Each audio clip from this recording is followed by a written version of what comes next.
WIIFTBM. WIIFTBP. Media's just for you and me. WIIFTBP. Media's just for you and me.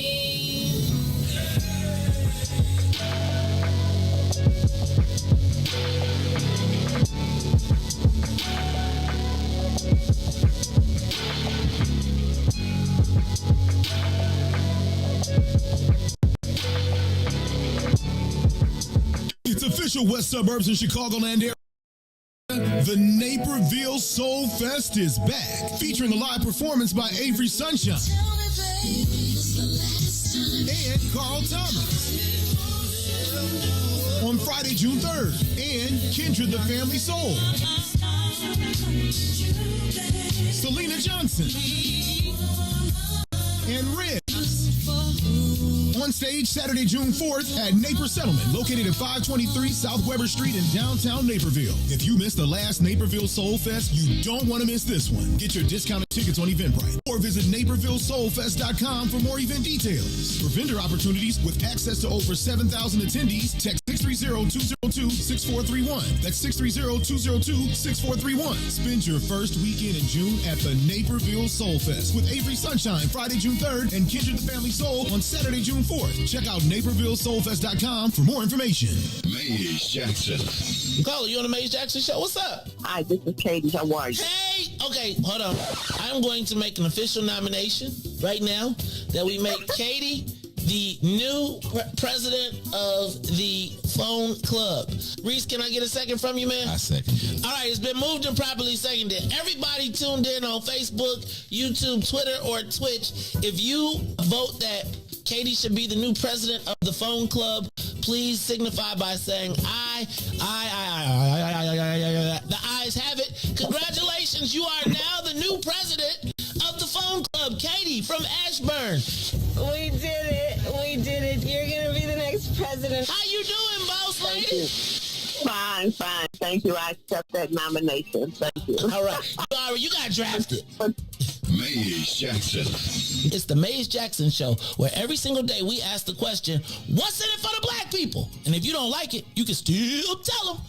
Maze said, we out of here.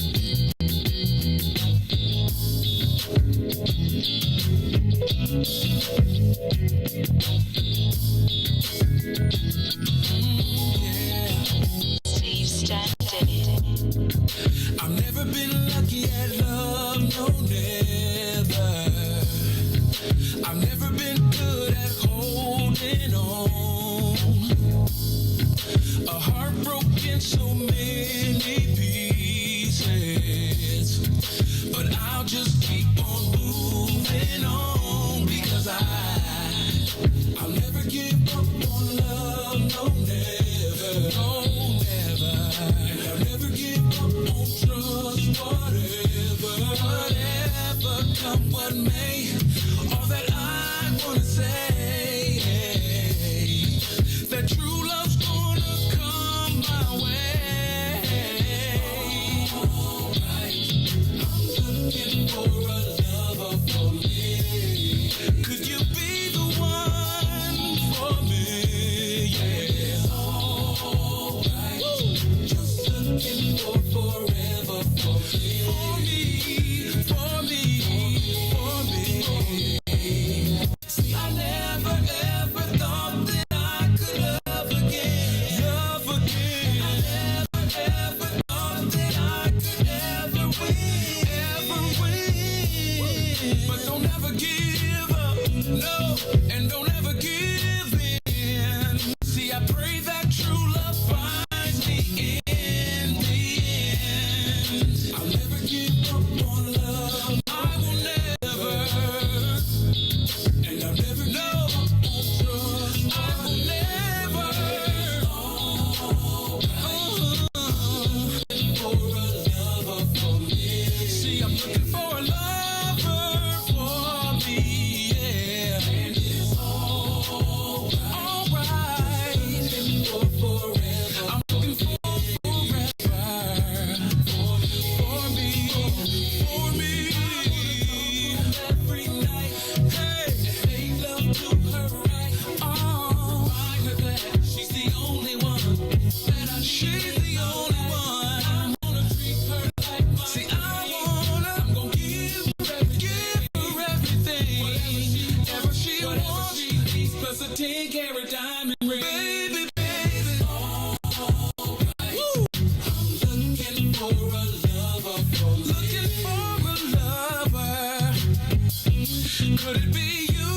And it's baby, it's alright. Looking for forever for me. I'm looking for forever for me. Hey, looking for a lover for me. I'm looking, still looking. And it's alright. Looking for forever for forever. For me.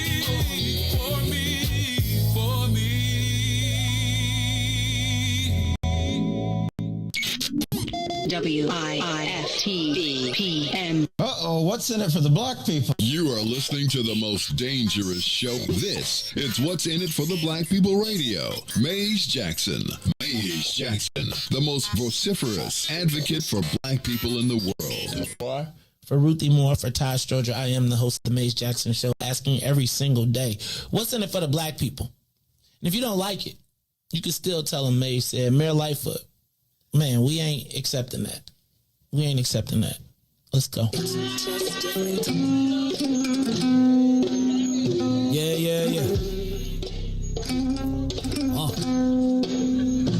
Let's get down to business and go ahead and address the facts. Man, Lightfoot seems more lesbian than black. Rahm Emanuel's another case. He was just as tired. 50 closed schools left much to be desired. Police had Anjanette naked on that body cam. They suppressed the footage so it couldn't touch a lot of hands. Reminds me of that 16 shots in that cover-up. Both of them similar, so I went and dug it up. George Floyd killed, a lot of riots happened in the town. Southside burned and they wouldn't let them bridges down. Grandmother sick, need a prescription and plus a couple groceries. You gon' have to travel just to get it now. COVID-19 out here shutting all the business down. Not enough SBA loans to even give around. So many failed businesses that you can put them in the pile. If you don't survive the pandemic, it's gonna sit you down. We sing, dance, play ball, entertain, and crack jokes. Government invest in black neighborhoods with crack smoke. System that milked us so bad, we got lactose. Still trying to find out what's in it for us black folks. We sing, dance, play ball, entertain, and crack jokes. Government invest in black neighborhoods with crack smoke. System that milked us so bad, we got lactose. Still trying to find out what's in it for us black folks. Shout out to Willie Wilson, hope one day you get to send it. We need some different players in the game to handle business. Too many shady characters like Madigan and Blago. But when you really break it down, it's typical Chicago. City full of gangsters, it's what the land was built on. Same streets with hood legends, DNA gets spilled on. Carjackers out here lurking, trying to get they steal on. Looking for a block to put them Hellcat wheels on. Just give bogus appraisals a red line. Car crackers out here getting minimal fair time. And I'm concealed carry, I stay with the pipe. But Illinois gun laws giving minimal rights. Stay up on the swivel, make sure I'm moving tight. Check all of my mirrors when I pull up to the light. Pick my homie up from out of town, man, he caught a flight. He was hella nervous, told him, shorty, this is a way of life. We sing, dance, play ball, entertain, crack jokes. Government infested black neighborhoods with crack smoke. System that milked us so bad, we got lactose. Still trying to find out what's in it for us black folks. We sing, dance, play ball, entertain, and crack jokes. Government infested black neighborhoods with crack smoke. System that milked us so bad, we got lactose. Still trying to find out what's in it for us black folks.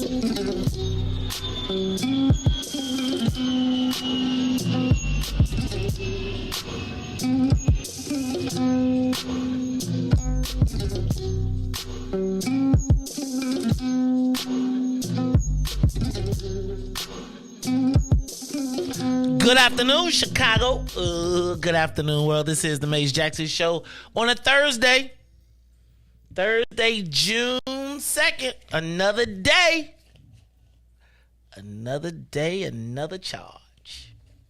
It's your man, Maze Jackson, right here in the building from our studios located way up in the sky. Can't you see by our view? Is that the Chicago River out the window? Riis, we done upgraded. Shout out to my man Chris the Critic. I seen to him. Yeah, I got a text from him yesterday. I think his ears must have been burning. Riis. I was feeling a Wednesday kind of way yesterday. Like I was thinking about yesterday. I told you I didn't really feel Wednesdays too tough. But then I told you once y'all rebranded Wednesday on me. Now I feel some affection towards Wednesdays. I'm feeling the stretch out, Riis. I'm feeling the stretch. I'm feeling like I feel a little gospel tingling in my soul. Feel like I need a little bourgeoisie convo, maybe. I don't know about the after dark stuff. Man. Feel like they pumping the blood into me, man. So I you know how you be like, okay. I feel like I'm as humbly as possible. You know, I've been feeling like I've been sitting on the sidelines, Riis. I've been watching everybody play the game. And I feel like I might have to jump on back in the game. I gotta have a conversation with the consigliere. I gotta call my sister. You know what I'm saying? But I'm just saying, man. Shame to have all of this beautiful view, backdrop, keep it Riis. And I've been noticing is eerily similar change has been happening in a lot of places in the world. But because I am no longer in the space of pete, I will no longer be pete Maze Jackson. I'm gonna stop. How long this gonna last? No, I'm not gonna be pete. I'm through. I take it back. I caught myself. But no, this is the Maze Jackson Show, and I would, man, you know what I'm saying? I do. Some days I be thinking, man, I be like, dang. Then I be seeing Sister Erica. Man, I be feeling like, all right, maybe.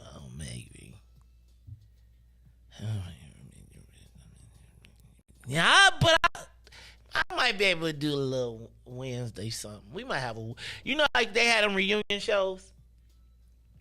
Like you be like Friends reunion. We gonna do like the Wednesday night reunion, right? Just have everybody just come slide through on Wednesday, and just take it on. Anyway, we'll think about that. It's just the Maze Jackson show. I'm in the building today on this Thursday. Man, Joe, I feel like I done took off. I got to come here to get some rest.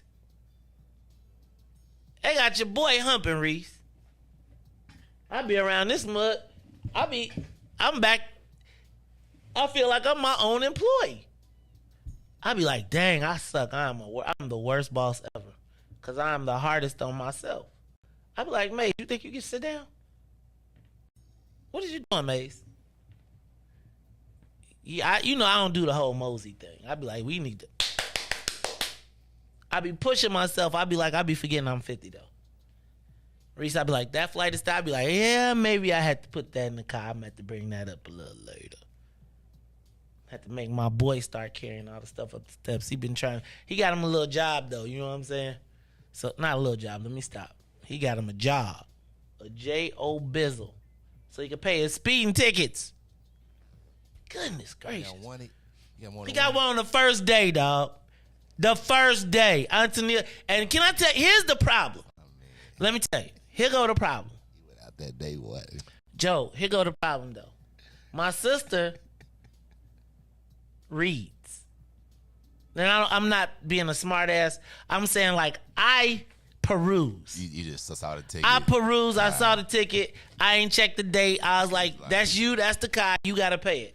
Tennille was like, This was 83 seconds after he pulled This off is the after house. he right. He got it on the way It's over. the light right here. Look at the angle right here. You see that twig right there? Right. That's the twig we grew up around back in the day. Tennille, like, I'm like one of the parents you could put the stuff on there. I'm going to miss the details. So, it might be like. Just sign right here, Daddy. Yeah, I'd be like, Sign. let me Yeah, see. Get out my If face, it ain't man. nothing big and like. Get out my face. Not get out my face, Well, but. you know what I mean. It's Just like, sign it. Yeah. you didn't. You straight? Okay. Give me that. Aunt Tennille, like, Aunt Tennille the type of person that you say you went well, Said you got and then she look at the time stamp on your receipt. You say I went to the store. Well, the time on the receipt says that you was at the store and it should take you 7 minutes to get to the crib. He said her name was Leslie. No, it was Lisa actually. So she's in there reading the whole thing. Like, what are you talking about? I Right. said, like too detailed. Yeah, Aunt Tennille. That's why I be like, here, Aunt Tennille. Throw away the receipt. Aunt Tennille here. Throw away the receipt. Right. No, right. Oh, no. You better come with a receipt. Man, Riis, if I went out the house and came, first of all, I had to have a change. I needed to count it all out. You know what? I'm going to have to. Aunt Tennille, I probably need to give me some Reagan training. Because I bet you Reagan be like, I bet you she count her change straight out. Like, I used to know. Like, my kids be like, what change? Right? Man. I remember I used to, let me be a penny off. It'd be a problem. All right. Anyway. It's Thursday, Riis. You got to get this clock fixed. Dog. It's going to throw me off. All right. It's Thursday, Riis. This one of the moments, Riis. I'm supposed to come in here one day and the clock just supposed to be right on the right day. And I'm supposed to be like, what happened? Good job, Riis. Thank you, man. All right. It is Thursday. It is about 3:20. I'm your man, Maze Jackson. Let me say what's up to my boy, Riis the Ruler on the ones and twos. DJ Riis the Ruler. How you feeling, dog? Best about the best. You already know the best is June 2nd, man. Hey, Joe. 26 of them bad boys. 26 days. Hey, did you watch TV yesterday? No, I don't watch TV. Riis. Okay, so you gotta watch the TV. Yeah, you gotta watch the TV, Riis. It's on commercials. Hey, you just gotta watch I'm the just TV. saying. Yep. I'm watching. Like I'm gonna watch. Yeah, you can't fast forward. Right. So I'm gonna watch the game today. So I watched the game live. It should pop up. It should pop. It will. Hopefully, let's see. We gotta see what the NBA ratings are. But anyway, turn on your TVs. Make sure you just turn them on. All right, Joe. Riis the Ruler's in the building.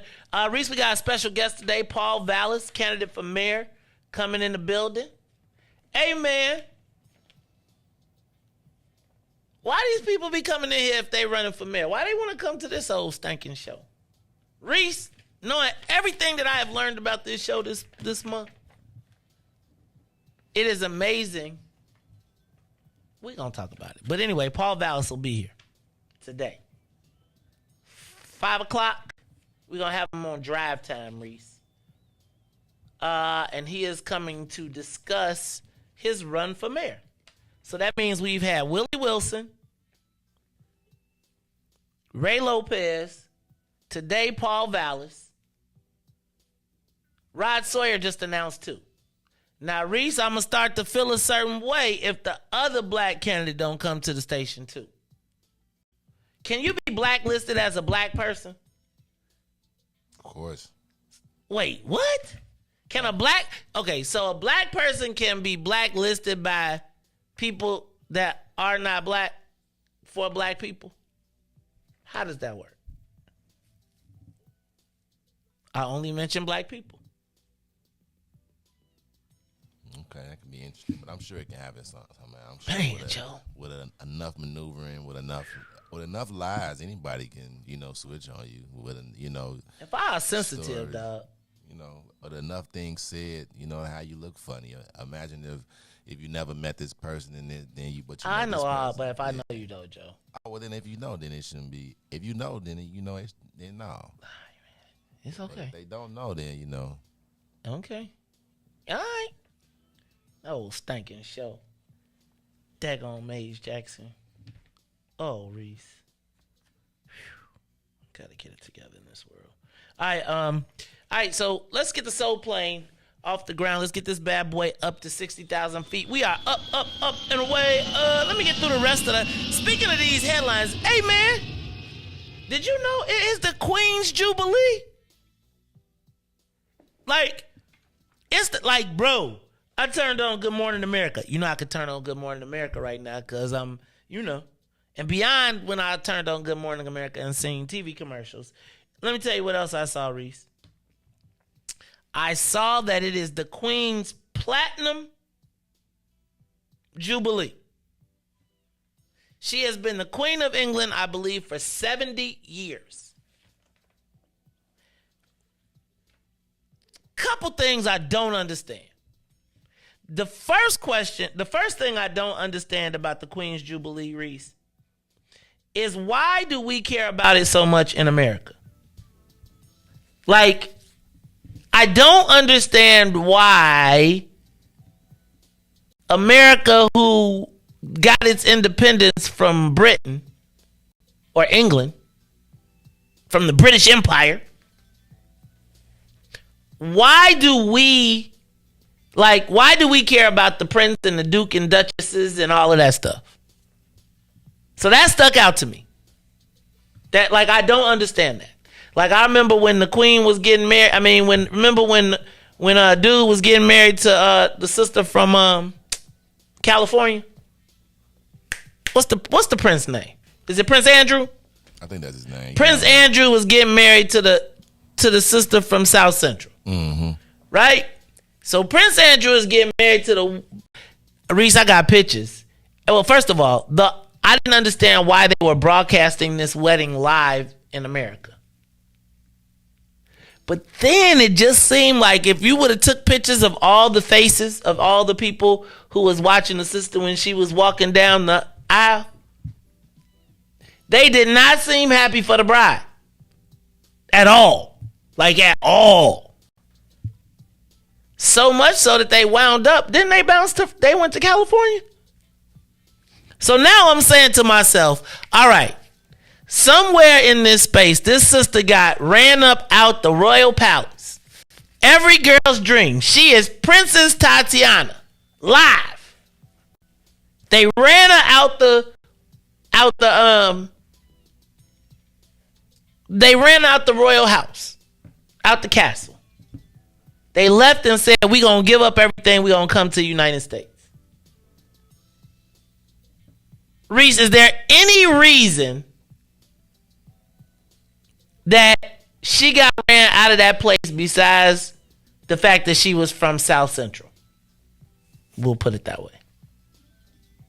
Like, what other princess got ran? Like Riis, today I was watching the pictures of it, and they was the whole family was on the balcony except for the blended family. I thought it was striking. And then I thought, why are we watching this in America knowing that they kicked the American? Would it have been, if she was a different kind of American, would it have been different? Would she still be there, you think? If she wasn't from South Central? Probably. More than likely. Like, explain to me why the Duchess, the Duchess from South Central, and we're watching it and celebrating it like all of us ain't watching it like they just threw her, they just kicked her out like the servants was like, we're not serving her. So that's my first thing. The second thing is,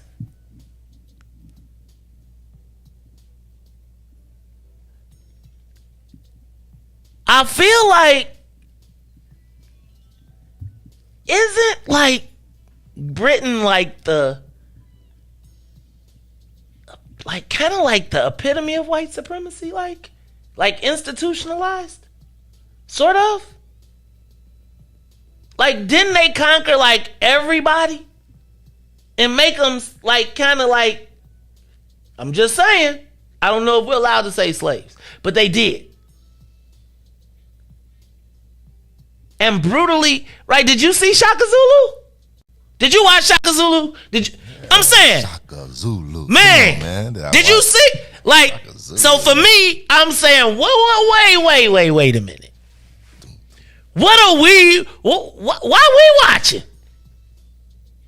Told you, it's like the world is so different now. Riis, it's so different. You know, if you take your mind, if you take into what you learned and how your mind, how things used to be like, oh, okay, it's so different, you know, man. And so I'm saying, we know people committed genocide against whole nations of people. I feel a certain way that we all like y'all know what they did to y'all. Know what I'm just saying. Cecil Rhodes. I mean, did South Africa? Like, I just be like, excuse me. Well, should we just? Are we? I guess my thing is, are we supposed to act like that? Do we just forget about all of that? It just felt a certain way watching it this morning.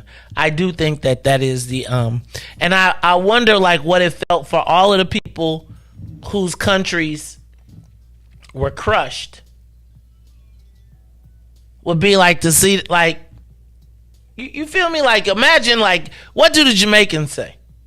Like, what do all of the country? Remember when there was a time when the sun did not set on the British Empire, and like everybody who else was there, their job was to be their servants, and they came to your joint and was like, we here now.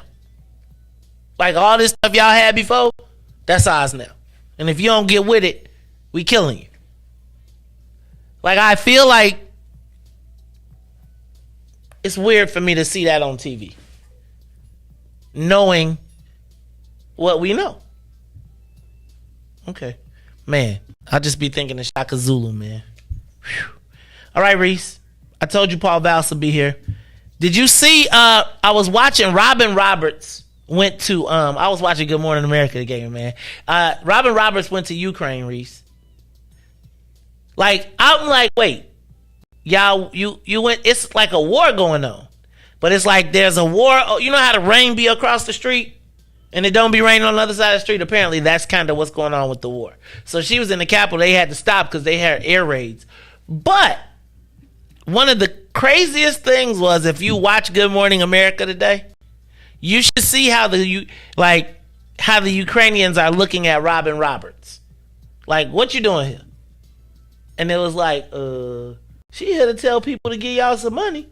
And y'all looking at her like, you're not supposed to be here. It was the craziest thing. Oh, dang. Another mass shooting. Did you see that in Tulsa, Oklahoma? Man goes into clinic, shoots 4 people. Apparently, he was having back injuries or back pain and was angry about the back pain and snapped and went to the hospital and shot the people. Riis, that's a lot. That was kind of crazy. Like, I do think we need to ban. I don't think that. First of all, I do think that they need to ban. I don't want to say they need to ban the AR-15, but I do think that young people, first of all, if you ain't 21, I think they should raise the gun range to 21 or 25. That allows you to buy it, which would then. Well, I ain't gonna go into that, but do you think that would help at all? If you ban the gun? No. Well, either if you ban the gun or at least you raise the legal buying to 25. Man, listen. If you trying to like eliminate like guns or like, I'm trying to stop the teenage the young boy. Well, our guys gonna get the guns anyway, right? Man, listen. Chris Rock had the best idea ever. You saw actually, $1 million a bullet, so you don't be killed. So they tried to do that in the city. They tried to do that at Cook County. They tried to tax bullets to the point where it was like, and the judge said it was unconstitutional. But that is funny. $1 million. Man, I kill you if it. Oh, he put 6 bullets. You know, he must have really. Oh my God. Northwestern is about to build a $100 million healthcare facility in Bronzeville. Are they building a Southside Medical District? Because we just saw that they just bought Mercy too. So Bronzeville gonna have a $100 million facility and the place that was at Mercy. So that's gonna be another one. Riis, monkeypox is in Illinois. Monkeypox. Hey Joe. How do you get that? See? I can't even talk. I'm saying they had a rumor. There was a reason they said people was getting it, but I have nothing. I'm not going to say. Look, it's just monkeypox. I thought it was something like that. I don't know. It was anything crazy. That's why I was really asking. Okay. Check this one out. Speaking of something crazy, your boy, he of the slave commercial is going to have a debate tonight. I'm going to have to record that. I might watch that at the playoffs today, man. Man, Riis. Got to see my man. Hey, man, you seen Richard Irvin got signs around the city now. Oh, he gonna win, man. I'm telling y'all, man. Dog, yesterday I was somewhere, man, and I met like the top black Republican. He said, hey, man, I heard my boy Riis rock with Richard Irvin. I was like, Riis, don't. He was like, you tell Riis, I'm gonna get him on because of you, Riis. Man, appreciate it, man. I was like, hey, man, I don't know if you get him on here. He deserves it. Hey, man. We gonna bring out the Cubs for him, not the Lions. Hold on. No, man. That's the wish. No, dog, because the first question I'm asking is, what's up with the slave commercial? Like, I really want to open the interview. You're welcome. Your name is Hello, Mr. Irvin, Mayor Irvin. It's nice to meet you. I love everything you did in Aurora, but what's up with the slave commercial? You gonna play it for him? I'm gonna play it. Like dog, I'm gonna play it and rewind it. And then put him in a box, put him in a little box in the corner. Explain this to us. Explain this to me. Well, Mace, I'm proud of my slave heritage. Yeah, man, tell him where we come from. This is where he was. I am a descendant of American slaves. Yes, man. Yes, 170 years later, look what if they would have told his ancestors 170 years later that one of their grandchildren, great-great-great-grandchildren will be running for governor. Oh, God. Illinois, Reese, man, they would go Reese get ready to be a Reese is the urban speechwriter. How to make the Negroes go? Yeah, but I ain't seen one yet. Seen one what?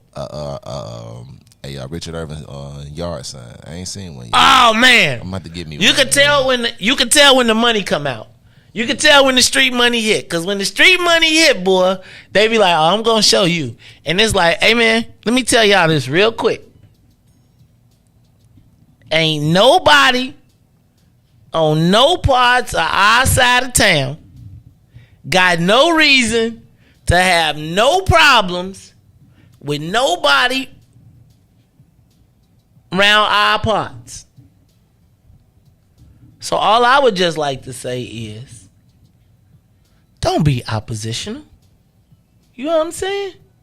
Riis, there's no like, man, if you see something, say something. Grab that, bring it back. You dig? Yeah. Look, boppers and bopettes. I done got another one. They done hit me with another charge that I'm going to share with you all a little bit later. But in the meantime, Riis, let's take a quick break. You get some news, traffic, and weather. And we'll be back after these messages. It is the Maze Jackson Show right here on a Thursday, June 6th. We'll be back after these messages. What? June 2nd. Listen to me. Riis, you got to fix the deck. The Maze Jackson Show will be back after this break. Maze Jackson. What's up, Chicago? This is your man, Maze Jackson, host of the Maze Jackson Show. You hear me every single day ask the question, what's in it for the black people? Well, finally, y'all, we've got an answer, and it's called the Black People First Party. Meet us every Saturday from 10 a.m. to 1 p.m. at TP, located at 5401 South Wentworth, Unit 17E. That's in the mall at the 55th and the Dan Ryan. And you join us every Saturday where we are taking our politics black. We'll teach you everything you need to know about the game, from how to collect a petition, to how to knock on the door, to even how to become the next mayor of the city of Chicago. That's right, y'all. It is the Black People First Party. Meet us every Saturday, 10 a.m. to 1 p.m. at TP, located at 5401 South Wentworth in the mall at 55th and the Dan Ryan. And if you don't like it, you can still tell them, Maze said. This is a black people thing you wouldn't even understand. Maze Jackson. Introducing your trusted source for high-quality black emojis, better known as Blackmoji. We believe black is beautiful, and that beauty should be reflected in the digital market. Now there is an app that does just that, starting with Black Greek letter organizations. Blackmoji D9 offers more than an emoji app. It is a cultural experience of black excellence. Download the app in the Apple or Google Play Store to access a specially curated catalog of emojis representing the Divine Nine.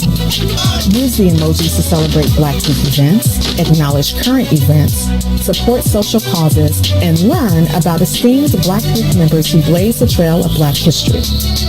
A portion of every subscription goes toward a scholarship fund specifically for members of Black Greek letter organizations to help keep the legacy alive. Download the Blackmoji app today. And now, traffic and weather. Yo, who said devotion had to be sad? Yo, check this out. The Lord is my shepherd, and I want. He's making me to lie down in green pastures. He leads me beside the still waters. He restores my soul. God's gonna turn it around. Come all the way with me. Good afternoon. What's in it for the Black People Media family? The time is now 3:41 p.m. and I'm Riis the Ruler with your Chicagoland area sports, traffic, and weather update. As we head over to sports, Cubs rookie Christopher Morel walks off with a fly ball yesterday to beat the Brewers 4-3 in the 11th. As the White Sox lose 7-3 to the Blue Jays. Let's head over to traffic on the Kennedy. O'Hare to the Loop will be an hour and 9 minutes. Outbound to O'Hare will be 45. On the Edens Deerfield to the Exchange, an hour and 5 minutes. Exchange to Deerfield will be 47, while the Eisenhower is 48 minutes in both directions. On the Stevenson from I-355 to the Dan Ryan, 48 minutes. Outbound will be 57. The Bishop Ford, I-80 to the Dan Ryan, 36 minutes, 45 minutes to I-80. The Dan Ryan is 16 minutes to the Loop, 22 minutes to 95th. On DuSable Drive South, 55th to Jackson will be 14 minutes. Jackson to 55th will be 8. The north side, Randolph to Bryn Mawr, 8 minutes, but Bryn Mawr to Randolph will be 16. Today's weather, it is currently 70 and mostly sunny. Temperatures will drop to 63 tonight. I'm Riis the Ruler. Happy Thursday here on The Maze Jackson Show. Oh yeah, oh yeah, oh yeah. Come all the way with me. Don't leave me now.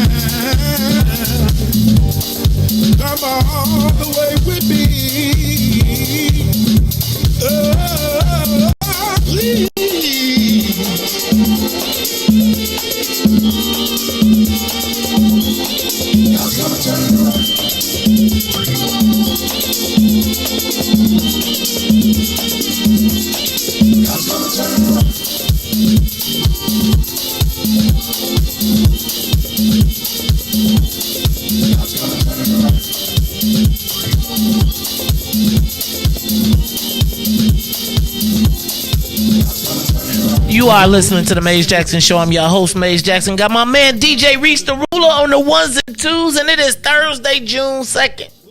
Now, look, if you're listening to the replay right now, this is the time we welcome the Saints. We want to tell the Saints thank you for tuning in to us. Give us a call every day, Monday through Friday from Riis. If you're one of the Saints, you give us a call from, let's say, if you tuned in to us live, give us a call, 872-259-7474, 872-259-7474. Now, you can catch us on YouTube, Twitter, Twitch, and Facebook Live every day, Monday through Friday, 3 to 6. Catch the replay on WBGX, Monday through Friday, 6:30 to 8. That's right, it's the Maze Jackson Show. I'm in the building, broadcasting live. Shout out to Church Chicago. Shout out to the two Terrences. And Angie Mills. You know how Angie be talking? Yeah. Hey, y'all. Now, y'all know. I know Angie probably not even talking to me now. Silent assassin. Right. Right. I was going to hire Angie as my manager at one point. Oh. Be like, why don't you be my manager? Will you be my, not that kind of, not you po pimp manager. Let me be your manager. You know, you can't say manager to dudes from the west side. They be, wait, what? Twister. But Twister. Shout out to Church Chicago. Look, that's shout out to everybody tuned in on Facebook, YouTube, Twitter, and Twitch. I told y'all I'm coming back next week, Monday. We going back to mornings, Riis. I'm going back to mornings till the end of this bad boy. Till the end of June. Back to the mornings. Put my superpowers back on. You sure? They be coming at you. Be early, man. You gonna have that regret. You sure?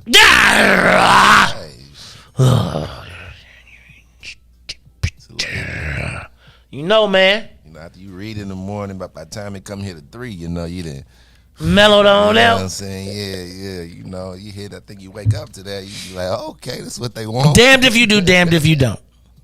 Damned if you do, damned if you don't. Strike terror, fear in the eyes. It's like they seen me with kryptonite.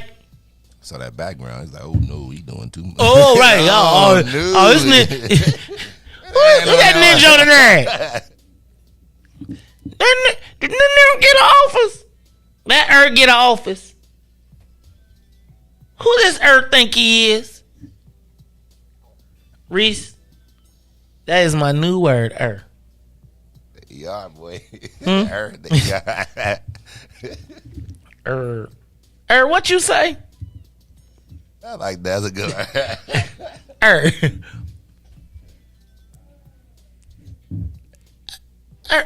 What you say? That on the nag. That doing on the nag. Boy. All right, Riis. All right. Let me see. What we got? What time is it, Riis? Oh, it's 3:45. Oh, so I want to tell everybody, tune in. Give us a call, 872-259-7474. We are live, so make sure y'all pick up the phone, give us a call, because Riis, it's about that time. You got your button ready? If you got the button ready, go ahead, hit it, because I'm about ready to drop it. It's time for the social media question of the day. Where do black people fit in the history of the world? Easy. I was thinking about this. Salim, I'm so glad that you are tuned into this conversation. Because I was thinking about this whole celebration of the royal monarchy. And I was thinking about what that monarchy meant to my ancestors. Right? And I feel as though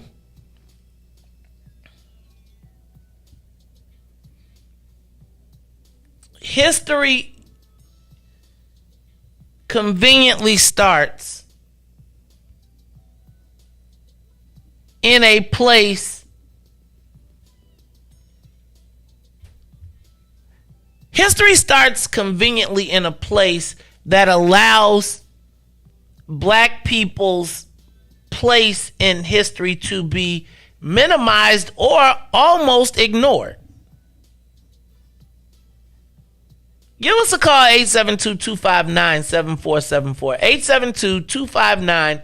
872-259-7474. Where do black people fit in the history of the world? Like, what were you taught about black people and their history in the world? For me, it started at slavery. No, honestly. For everybody, for me, that's why I just said, like, and I told my children this: you don't see black people, no matter you read about in your whole class, you never hear about black folks until you get to slavery, which is something that people will conveniently ignore. Like, I almost feel like black history starts at Dr. King.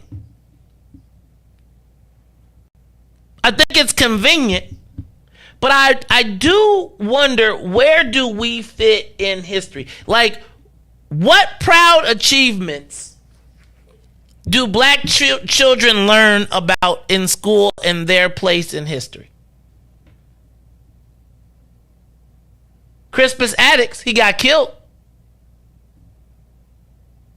But like, when you think about, I was really thinking of, like, I've been truly reflective over these last couple weeks, and I do vow to do better. What is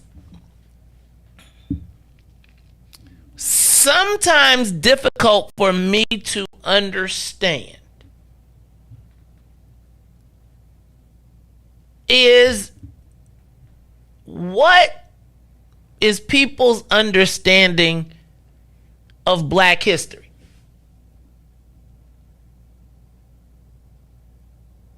And I feel like we live through this uncomfortable space where, if you truly acknowledge our history, then you have to acknowledge some of the most horrific things that were done. Do you remember King Leopold? King Leopold, he cut off the hands of over 100,000 black people because he felt like they would steal while they were looking for diamonds for him. When you think about, like, the Cecil Rhodes scholarship, that was built off of the murder, death, and destruction of all the indigenous. They killed Shaka Zulu for that. And I wonder, where do black people fit in the history of the world?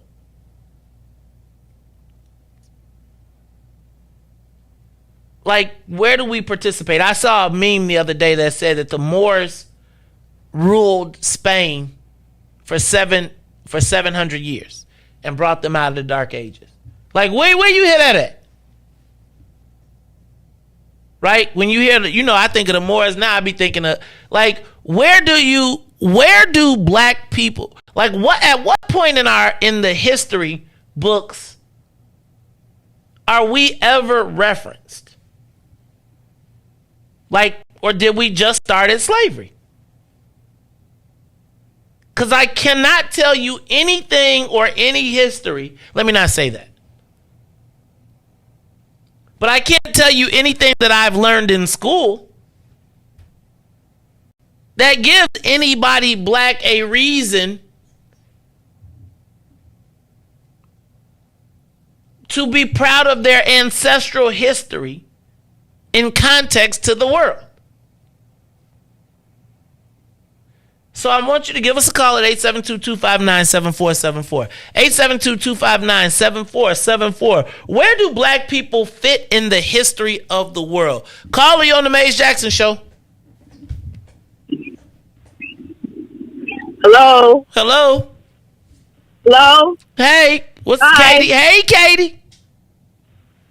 Hey, it's the president. Hey, Madam President. How you doing? Fine. I have my 2 young teenagers in the car with me, so I got to be nice. Hey, what's their names? Shout them out on the radio. Say hello. Say hello to me. Say Ronnie and Amani. Hey. Hello. So anyway, when I saw the celebration of the Jubilee of the Queen, that doesn't excite me at all, especially with our history, world history, and what England has done to us.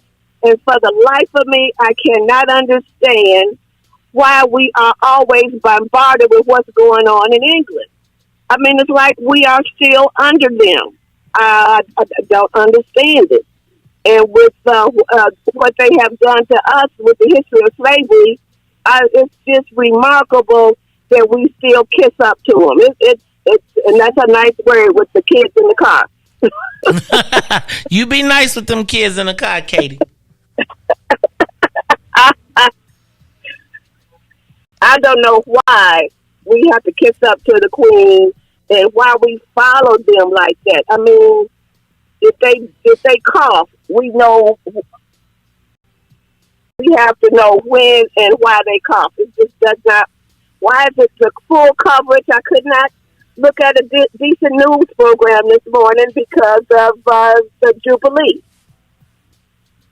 Yeah, it's just amazing, and they're taking into account our history. Right. I just don't understand. I don't understand the American infatuation unless it is every girl's dream to be a princess, is what I hear. But after I saw how they did Megan, the girl from South Central, who probably wasn't really who has been made to feel like she wasn't from South Central till she went to England, and they was like, I don't care what your mama say, I don't care what your parents told you over there, I don't care about none of that Barack Obama, nothing. You are from South Central, and you will not be standing on this balcony. And I thought it was so crazy to watch that, and like us sitting there watching that when just over a couple years ago, everybody was standing there talking about how great it was that she was being inducted into this space. And it just made me feel a certain kind of way today.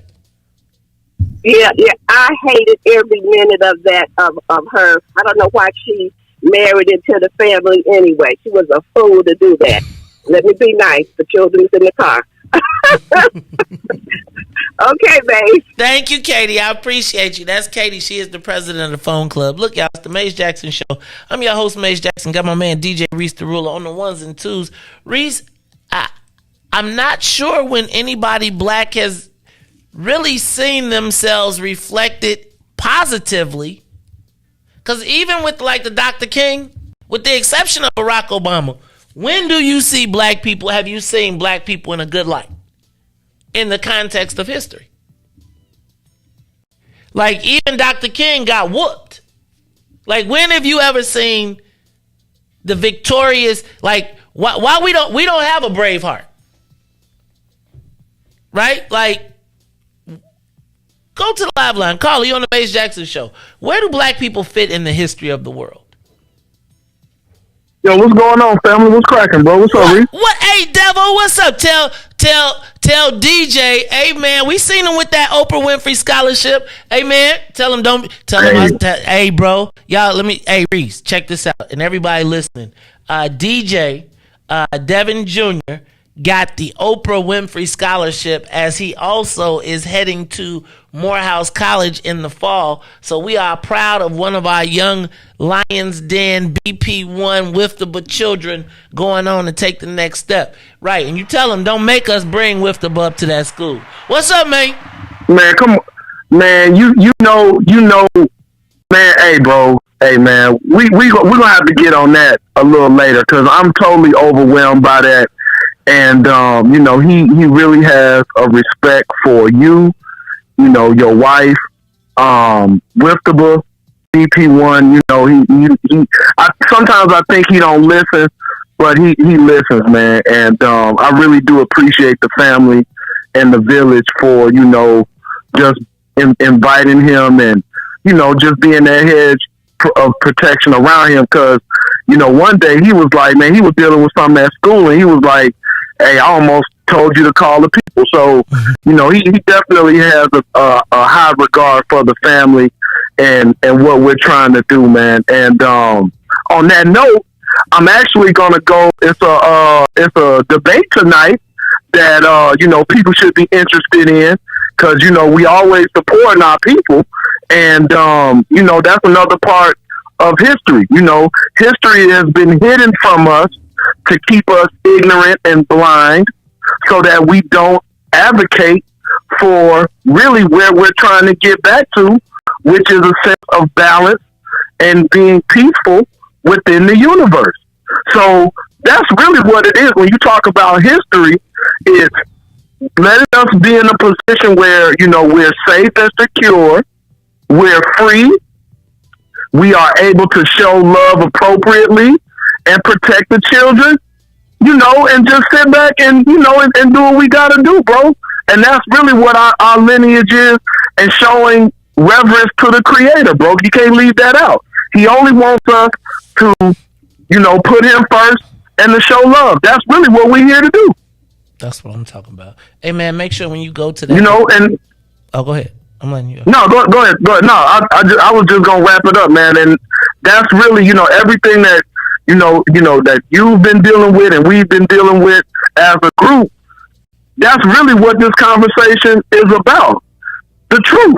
And keeping us ignorant, but when you arm us with intelligence and information and truth, then now everybody got a problem. I don't know why. That's why, because they don't talk about when their relative was kicking it with Epstein. They don't talk about that. So we don't want. This is not a platform of hate, my friend. Please do not. No, sir. No.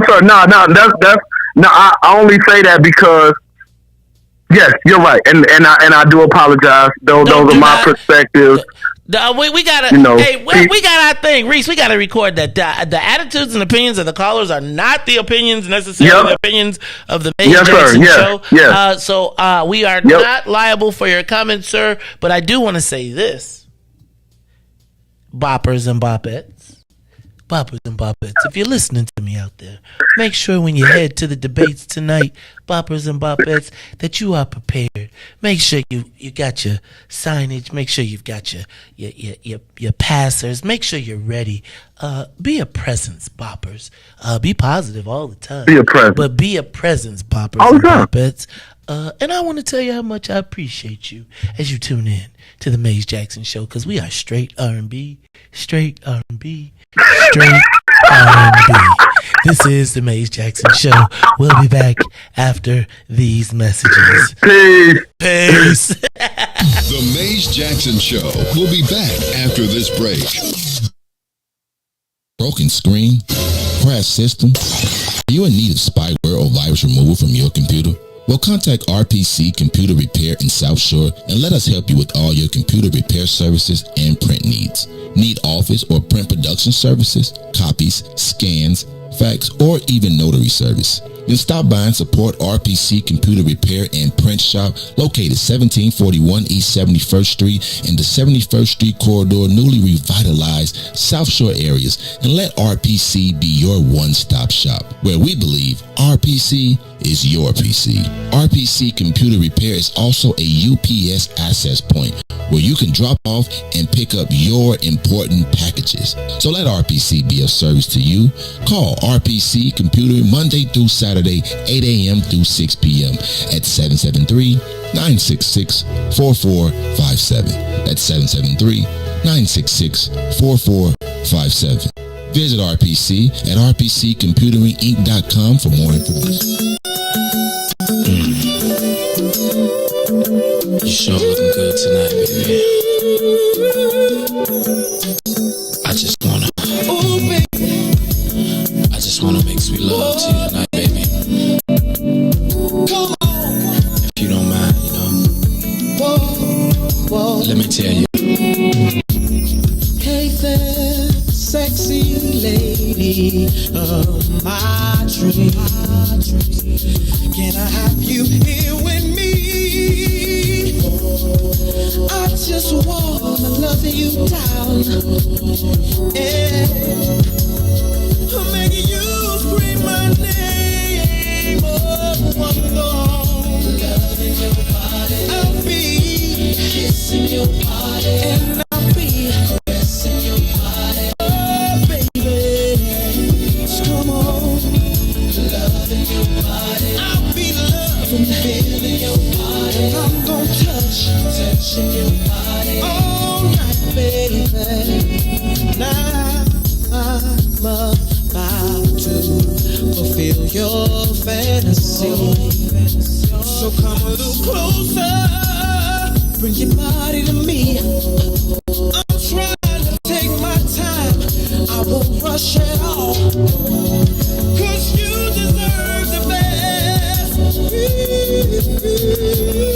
I'm gonna love, I'm gonna kissing your body until the morning comes. Caressing your body, oh baby, just come on, loving your body, and let me feel your body, and I just wanna touching your body. If you don't mind, baby, let me loving your body. I just wanna kissing your body. Don't stop me, baby, kissing your body. Oh baby, come on, loving your body. Let me feel your body.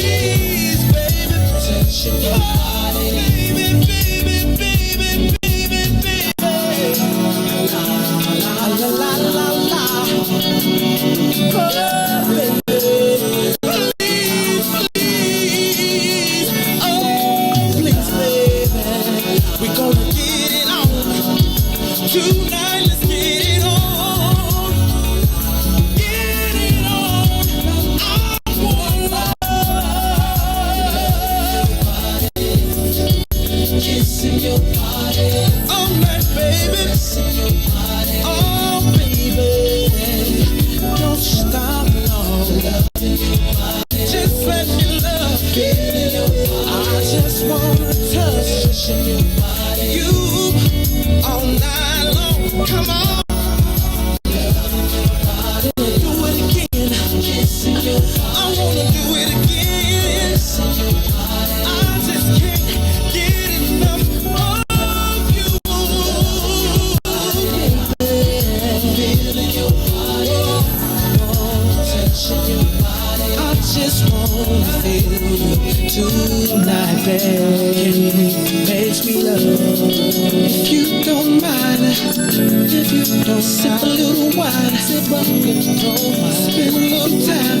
Ooh, I wanna make sweet love. Ooh, I wanna make sweet love. Ooh, I wanna make sweet love. Make sweet love. WIIFT PM. Back to the Maze Jackson Show. You are listening to the most dangerous show. This is What's in It for the Black People Radio. Maze Jackson. Maze Jackson, the most vociferous advocate for black people in the world.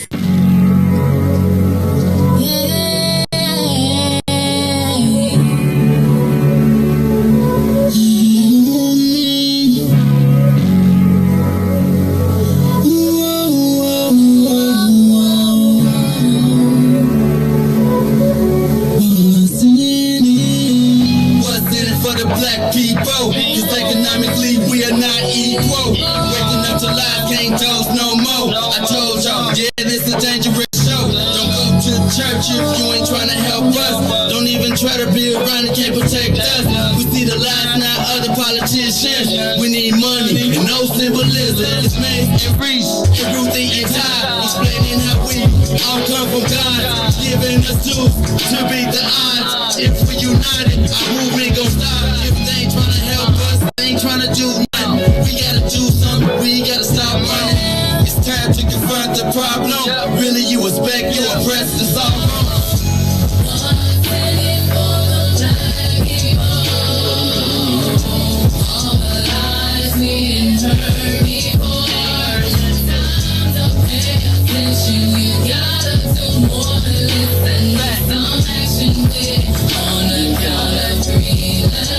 Good afternoon, Chicago. Good afternoon, world. This is the Mace Jackson Show. It is 4 o'clock on a Thursday. Reese, hey man, you start to kick it on Thursday. You kicked it on Thursdays. Did they kick it on Thursday? What's your kicking day Thursday? In college? What? No, Reese. You ain't been. How long has it been since you've been in college? I ain't been in college in 30 years. Well, I'm just saying, but that's where I learned it from. You know? Hey man, well that's where I learned it from too. We turned into eight Thursdays when we got there. So what Thursday? 8 Thursday. What's that, like a monkey? we was acting a monkey fool, you know. All right, Jill, it's the Maze Jackson Show. Like right here live, right here, Maze Jackson, DJ Reese, the ruler on the ones and twos. Now, don't forget, coming up at 5 o'clock, Paul Vallas in the building. Paul Vallas. Now, Reese, you gonna have to get the buzzer. Cause if I have to give you the sound, cause Paul Vallas, he talk a long time, dog. Like if I ask him one question, he be like, "So mate, you know, like when dude is like so smart that they be like, you be like, it's too much, dog. It's too much. It's information overload." I'm gonna tell him about it too, and be like, "Look, if you go too long, bro, I need like a what's that survey says? That's what I need." But Paul Vallas at 5 o'clock, he announced for mayor yesterday. Reese, we gonna play his announcement. It's a little video now. Now his why black people always call your little stuff little. His video announcement was nice. It was a good video announcement. But I do think that the world has changed on Paul Vallas. You know what I feel like? Paul Vallas is like Bill Clinton. We're gonna talk about it when I see him. But it's like, you know how Bill Clinton used to be like cool with the black people. Then one day he woke up and he was like out. Like when he went, you know what I'm saying? Like that's how I feel like what happened to Paul Vallas. But with everything going on in the mayor's race,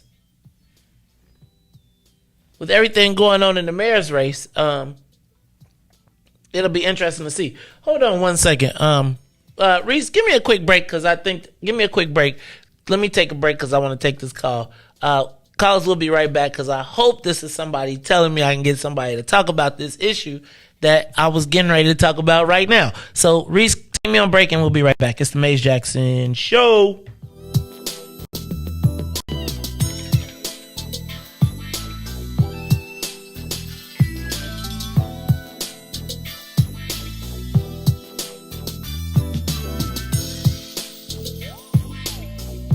The Maze Jackson Show will be back after this break. Maze Jackson. What's in it for the black people? I want to know, is there an offensive black people list? Who manages and do black people have to honor? Maze. You're Uncle Tom. That's why you're an offensive. And the reason why you're Uncle Tom is the real story of Uncle Tom. How he worked for his freedom, and then the slave master reneged on him and wouldn't let him get his freedom. So you know what he did? He left. You're messing with the church's money. You were smart enough to work your way off, so you offended the white folks, and then you offended the black folks because your ass left, and because they wouldn't. And who manages the left is both black folks and white folks, because if you see in that situation, the black folks is just as bad as the white slave owner that Uncle Tom left. What happens if you say that and someone gets offended? You ran off the plantation, brother. That's why you're offensive. That's all I got, brother. Keep being offensive. Thank you. Maze Jackson.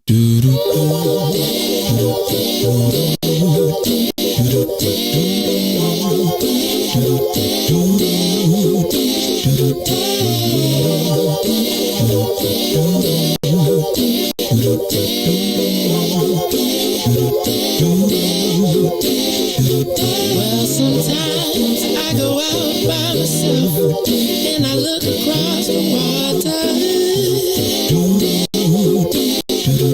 and I think of all the things what you're doing, and in my head I paint a picture. Since I've come home, well, my body's been a mess, and I miss your ginger hair and the way you like to dress. But won't you come on over? Stop making a fool out of me. Why don't you come on over,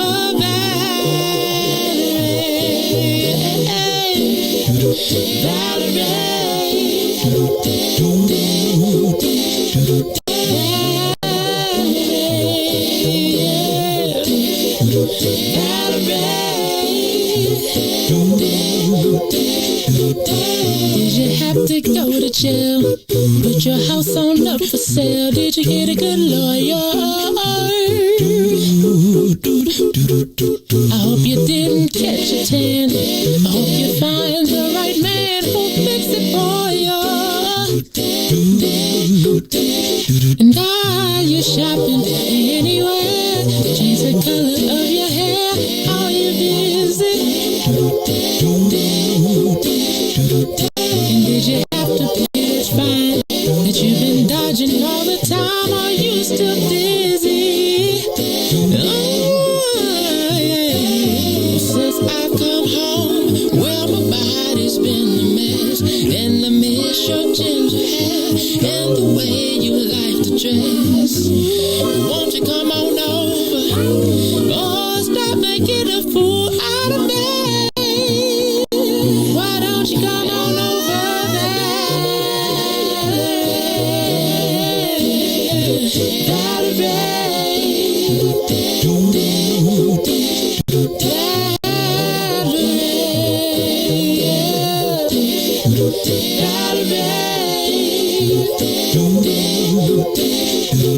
Well, sometimes I go out by myself and I look across the water,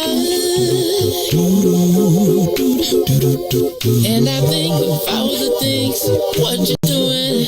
In my head I paint a picture. Since I've come home, well, my body's been a mess, and I miss your ginger hair and the way you like to dress. Won't you come on over? Stop making a fool out of me. Why don't you come on over there?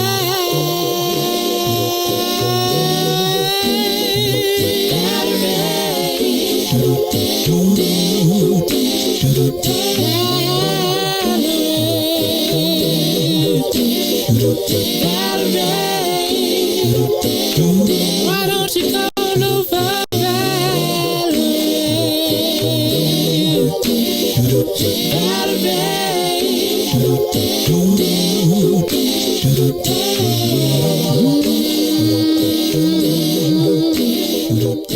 You are listening to the Maze Jackson Show. I am your host, Maze Jackson. Hey, man. I want to talk about, I'm sorry I had a call because I saw this story in the paper and I thought that it was interesting. Not interesting. I thought it was timely for everything that is happening right now. I don't know if you saw in the paper today, but Attorney General Kwame Raoul filed the first ever hate crime lawsuit by the Attorney General's office. And I think it's particularly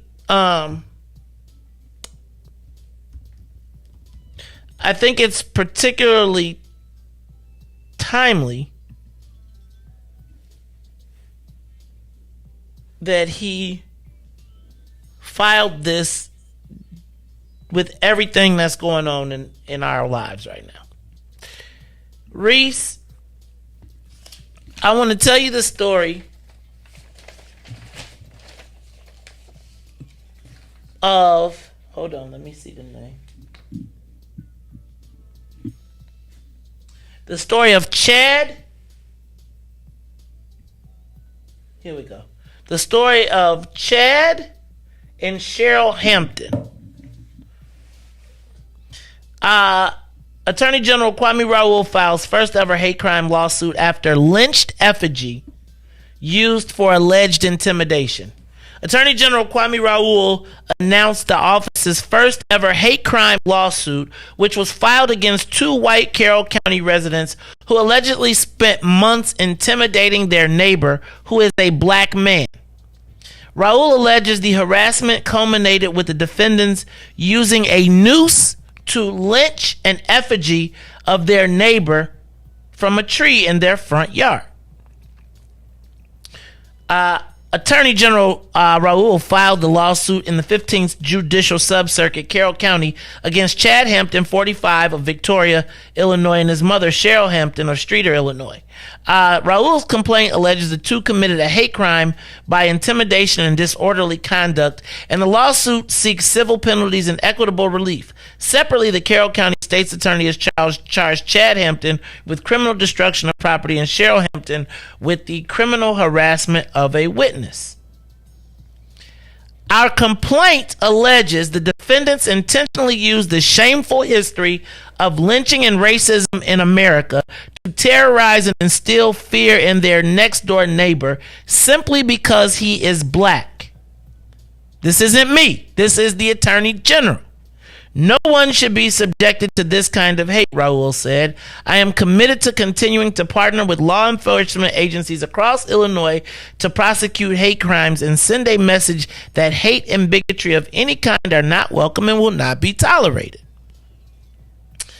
According to Raoul's lawsuit, Chad and Cheryl Hampton allegedly engaged in months of racist behavior aimed at intimidating their neighbor, Gregory Johnson. For instance, the defendant displayed the racial slur nigger in front of a Confederate flag in a window directly facing the defendant's home. They don't spell out the word. They don't say the word. But that word is offensive, right?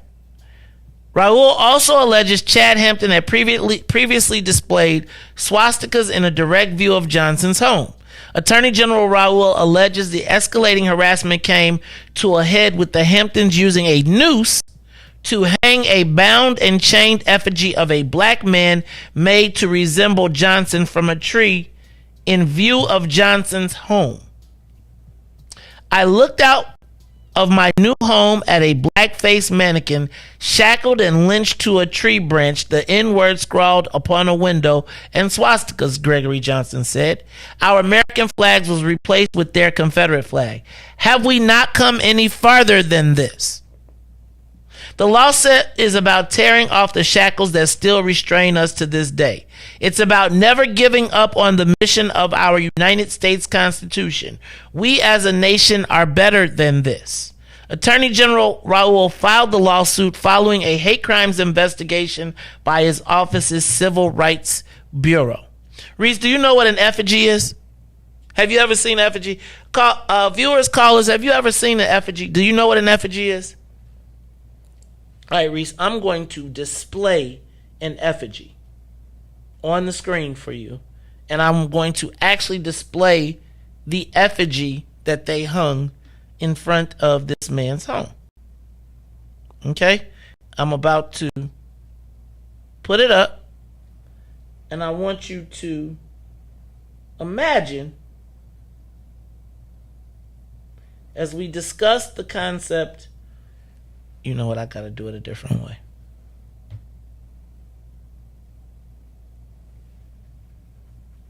Take a look at your screen if you are watching.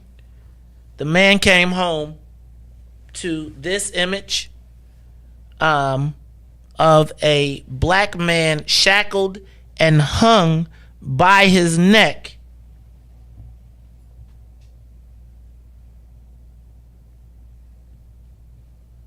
I want you to look at it. Can you see it? Riis, you see it?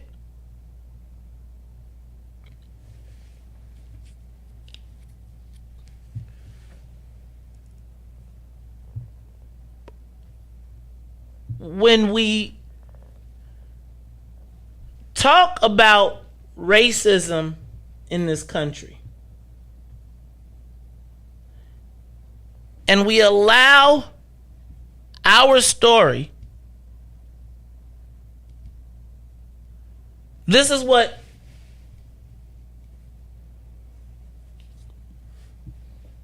he came home to that.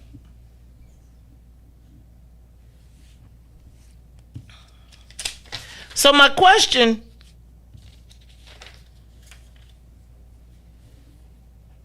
let's break it down. Man moves into a new town, to a new home. He comes home. His neighbors next door say they don't want him there. Like this is now. This is still today, right now in America. Can you understand how I feel?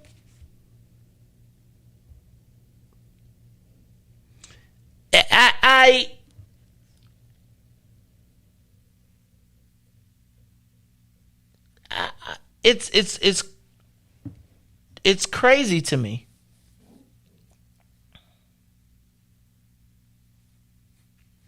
that we are.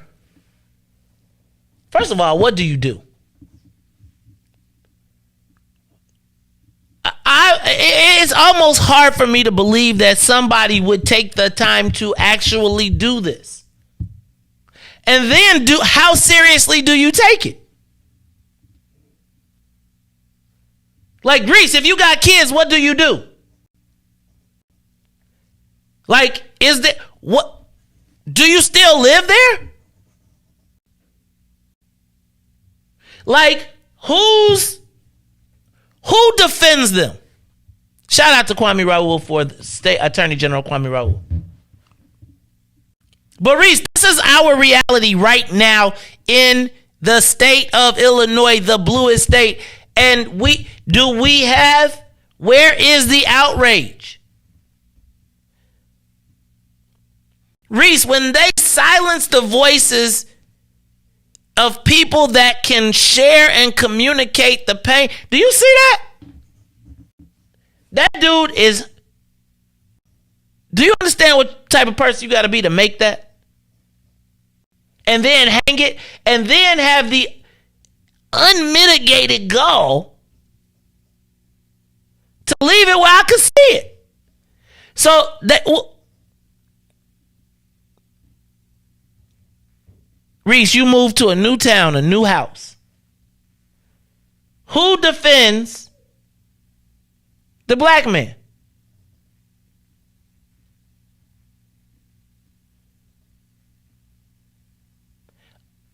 Nigger? Confederate flag, swastikas? It all was meant for us. Like, I really do want to understand what is our role in history.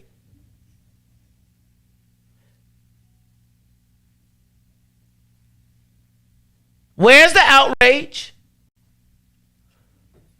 Where's the march? Where are the people? Where are the letters? Where are all of our allies? Do you see this man? This and how do we respond? Give us a call, 872-259-7474. 872-259-7474. Riis, you moved to a new town. You tried to move to a new town because you want to get your kids away from the violence. You want your children to have an opportunity to grow up and run around in the country. You come home and they got swastikas and Confederate flags in the window. What do you do? Do you stay? Do you strap? What happens to your kids? What do you say? Who spoke up? How long did this happen? Does anybody speak, or is it you just everybody act like they don't see it? And then if you call it out, anybody? Hey, Riis, there's real hate going on. Like, it's amazing to me that we haven't heard anybody, like, in the bluest state in the country, in the Midwest. You mean to tell me that that's still our reality? What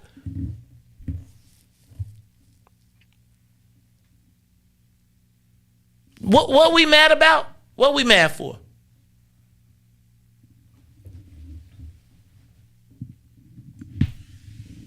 Hey, Riis. You see that man picture? Any outrage for him? Anybody stamping that hate out?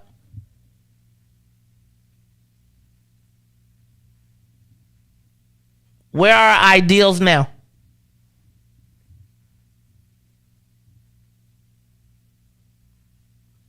I wonder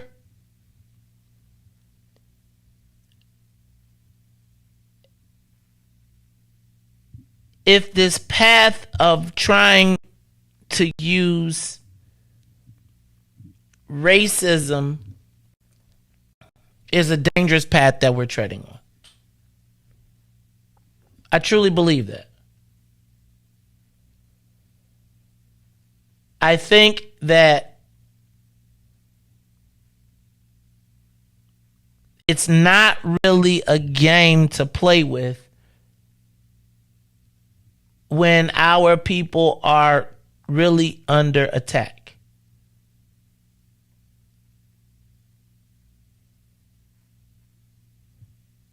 Like, it's real in the field for black men as prey.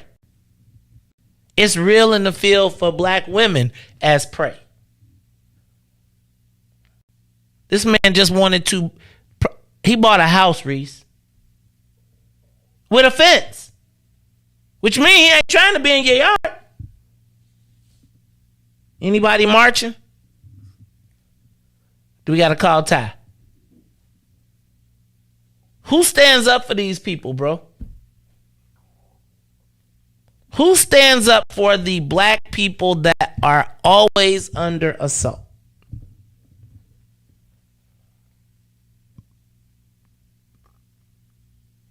That is, what do you say to your kids?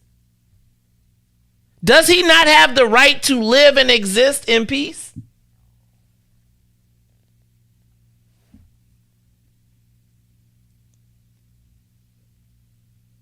And my thing is, have they done that to somebody?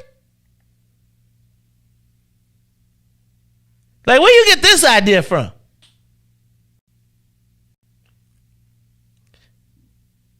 Will anybody stand up? Will there be anyone that will stand? Who is the ally of the innocent black man who was just trying to do better for his family in this great state? Is that hate?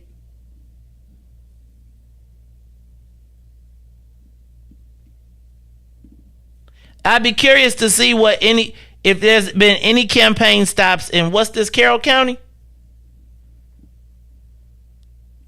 Anybody, Riis, you think anybody gonna say something about it in Carroll County when they get there? Not at all. Hold on. Cause anybody gonna, who stood up for, who in Carroll County stands up for that black man and his family? What, Riis? I'm just curious. We're going to check. I want to check and see who the elected officials are in Carroll County, because we want to make sure that somebody is standing up for these people. Look, y'all, it's the Maze Jackson Show. We'll be back after these messages. Don't forget, Paul Vallas, 5 o'clock. We'll be back. The Maze Jackson Show. We'll be back after this break. It's official, West Suburbs and Chicagoland area. The Naperville Soul Fest is back, featuring a live performance by Avery Sunshine and Carl Thomas. June 3rd. And Kindred the Family Soul. Selena Johnson. And Riis. On stage Saturday, June 4th at Napier Settlement, located at 523 South Weber Street in downtown Naperville. If you missed the last Naperville Soul Fest, you don't want to miss this one. Get your discounted tickets on Eventbrite or visit NapervilleSoulFest.com for more event details. For vendor opportunities with access to over 7,000 attendees, text 630-202-6431. That's 630-202-6431. Spend your first weekend in June at the Naperville Soul Fest with Avery Sunshine Friday, June 3rd and Kindred the Family Soul on Saturday, June 4th. Check out NapervilleSoulFest.com for more information. Why money ain't free? Why can't you just give it to me?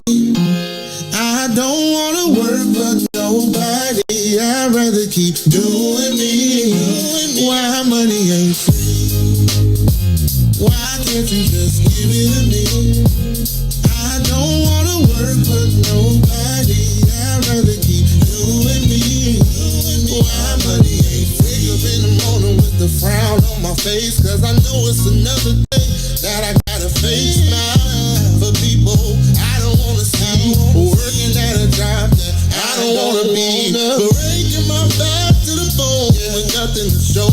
But I got dreams and goals, but as soon as I clock in, I'm ready to go. So there's one thing I gotta know: why money ain't free? Why money ain't free? Why can't you just give it to me? Give it to me. I don't wanna work for nobody. I'd rather keep doing me.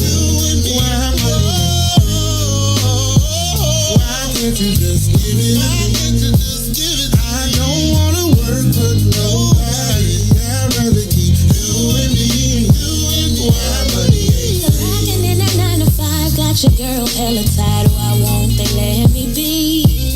Now I understand why my mama always used to ask that I think money grew on trees. I got these bills after bills and they just keep coming. Working overtime but my pockets ain't flooding. Yeah, my funds low. A dog life is gas.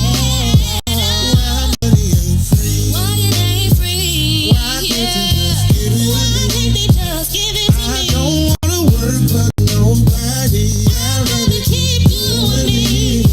Why money ain't free? Yeah. Why can't you just give it to me?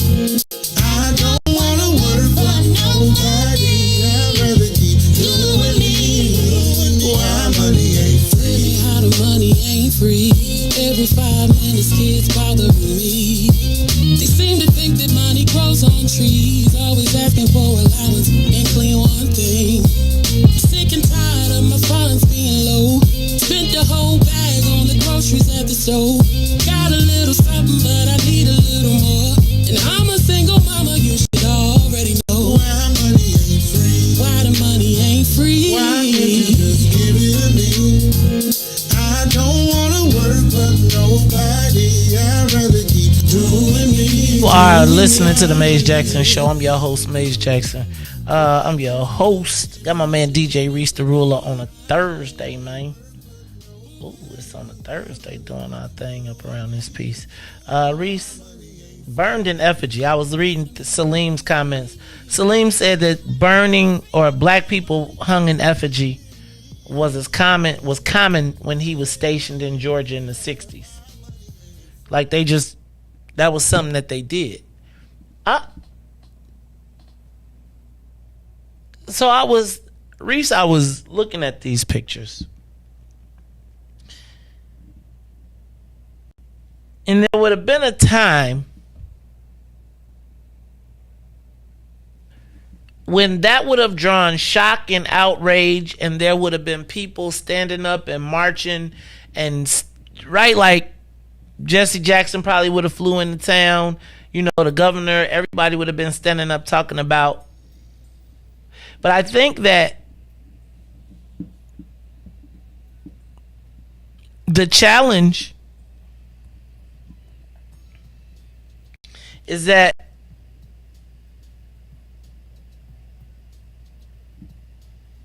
the new political weapons of war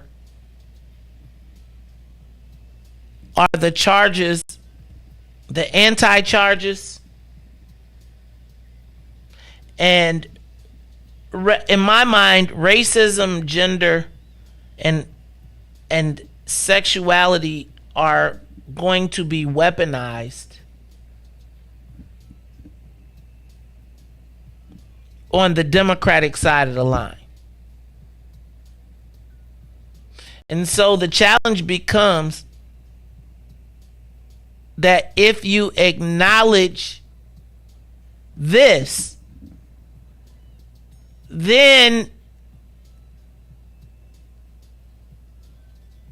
it may call into question, like Riis,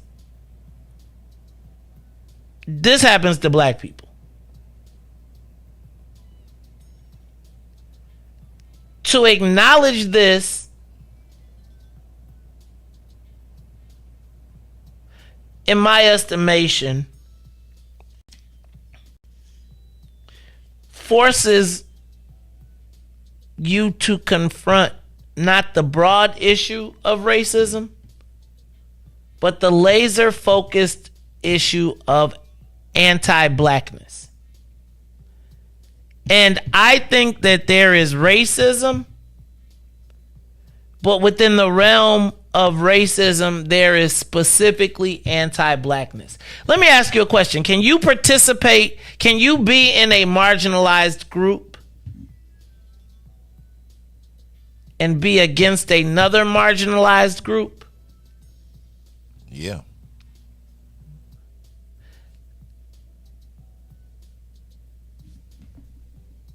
So when I look at this, it makes me say why it is so important that we don't play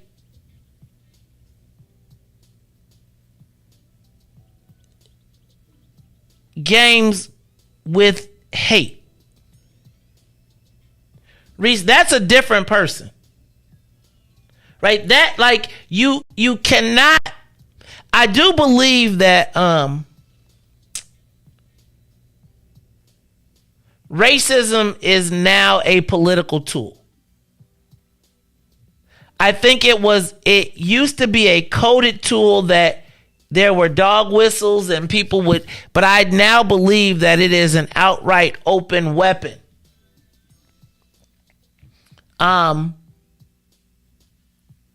That I think we as black people have to be very, very, very careful about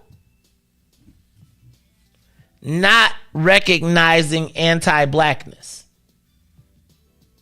Because if we don't, this gets lost. Riis, does anybody remember the people in Buffalo? Who? See? He was like, what you talking about?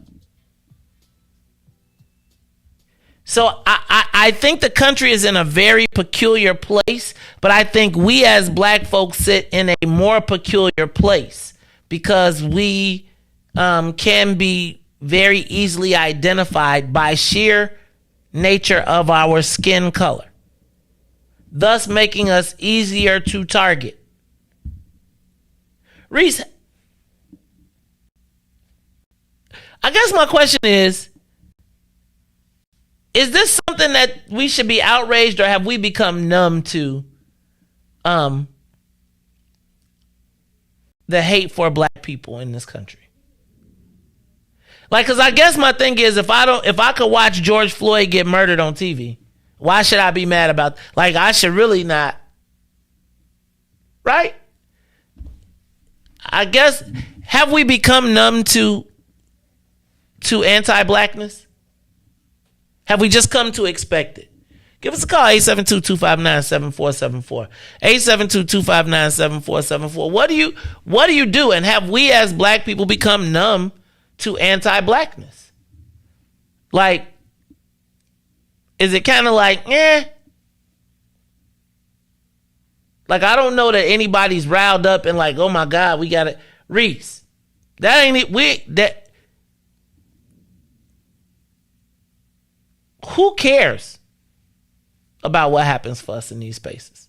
Like, who do we talk to? Who Who is supposed to be outraged for this? Us, or should we wait for someone else? Like, no, Riis, could you imagine if that was another group and that was hung? And I think not even hung, but showed another resemblance. You know, I mean, they were expressed with the face, right? You know what I'm saying? That's like, that's just like putting another race in a higher part of the house, if you know what I'm saying. Like, if you wanted to offend somebody, you know what I mean? Like, I'm not gonna say it so they can, you know what I'm saying, right? So let me ask this: is racism is racism still effective for us? Right? Like, has it become so broad that it does not allow us to address the issues that specifically deal with us?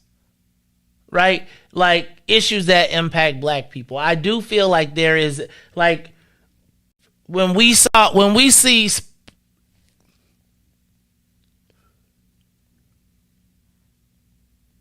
is there racism targeted specifically for black people? See, my thing is, can you be a part of a marginalized group and use racism as a tool or tactic? Of course, racism still is a tool right now. You know,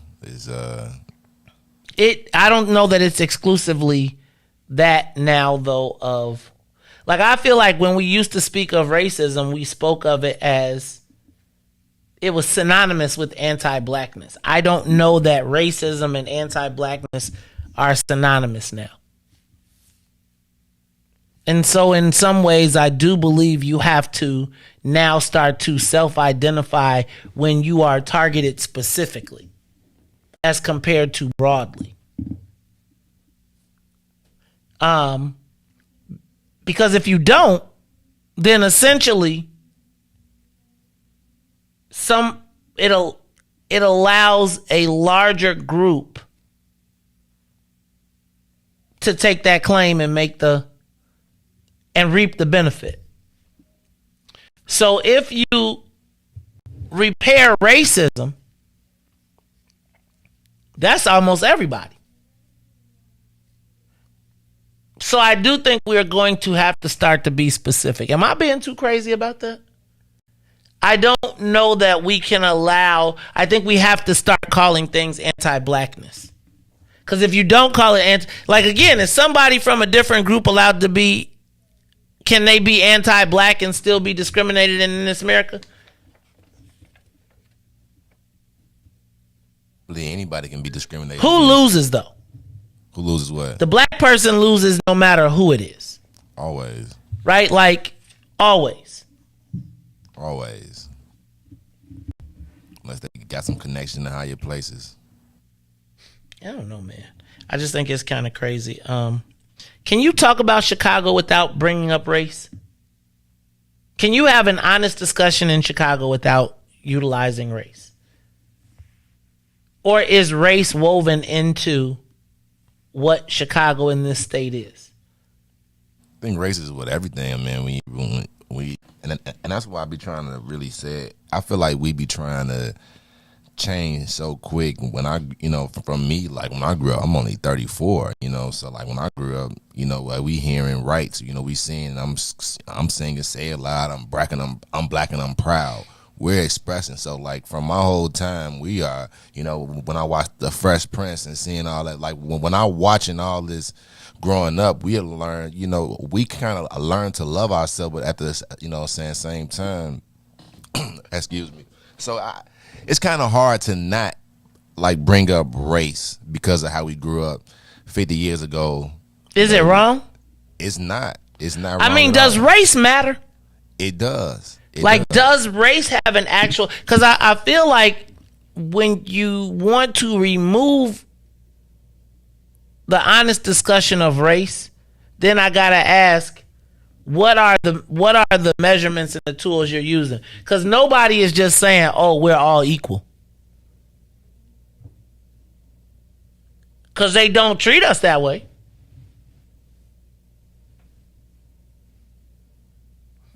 Is it possible to talk Chicago politics without using race?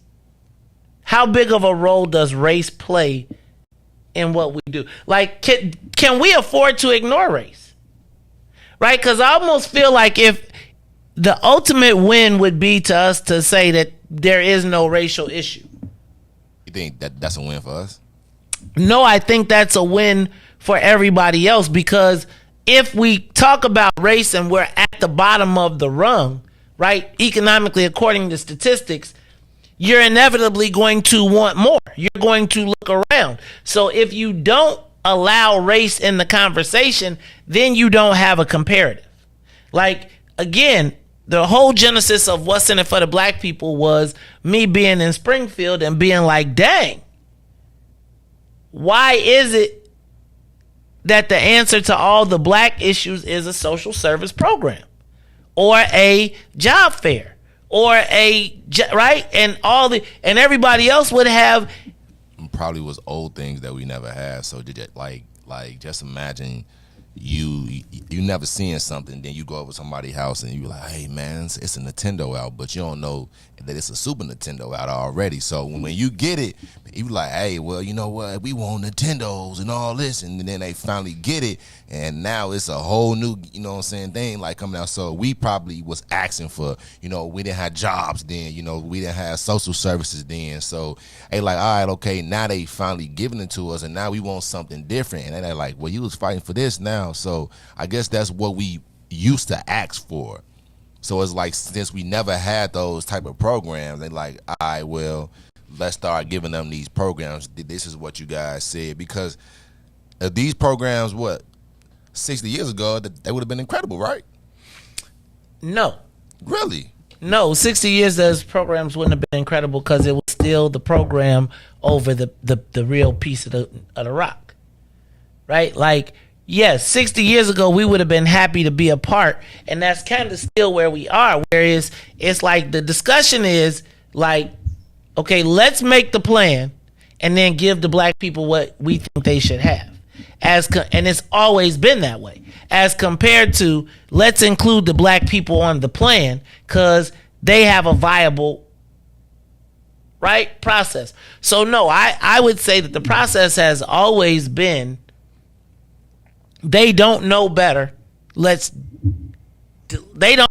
know what's best for black people. That's a good point as well. And so, no, I don't. I think, but because we don't know all that's there to offer. Another good point as well. You do think it would have been a great deal 60 years ago if you would have realized, until you realized that what they gave up was the crumbs. But because you ain't even had the crumbs, you think you win. That was my point exactly, because you never had it before, you know. So they's like, hey, and now they just start getting it, and now they like, man, we wanted that 60 years ago. Now we need, you know, this and this and that. So we always behind on the 8-ball, always. Then I become the ungrateful Negro, because I'm not just happy, right? It's like you're not happy. You can't sell me BS. I know the prices. It's like Jay said. And so I guess my question is, do you think that can we do Chicago politics without talking race? And is there any benefit to including race in discussions? And I guess my thing is, I don't know that there's anything wrong with race inherently. Me neither. Like, I think you get to pick the groups not pick the groups. All right, I don't know, man, Riis. All right, look, I think this has always been a city based on I'm going to use the word diversity, But I do believe that Chicago has come to a place of comfortable segregation. I think Illinois is comfortably segregated. I think I-80 black folks that moved south to I-80 that wasn't there before their grandparents either moved there for a job or that's where they stopped on the way back on the slave way, and they've been there forever. I think you cannot discuss Chicago, you cannot discuss politics without discussing the divisions. However, those divisions that you must discuss, the divisions that we have to discuss are integral to figuring out our answers and our problems. And I think the more that you try to run from race as a topic or an issue, only further buries us into the space. And I was thinking about this black man with this burning in effigy, and I just gotta say, to me, it speaks volumes of hypocrisy. Riis, that's real. That is, and nobody's saying anything. Still no. Now put that in perspective to the nooses that were hung in Evanston. Like, it's real stuff going on out here right now. Hell no, man. Anybody? Like, is anybody... Riis, how should that be handled?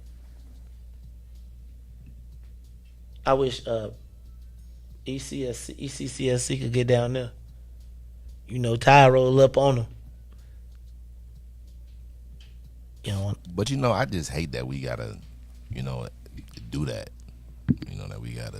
That we gotta do what? Try to talk without talking about race? No, that we gotta send people down there to, fight for, like our own rights and that.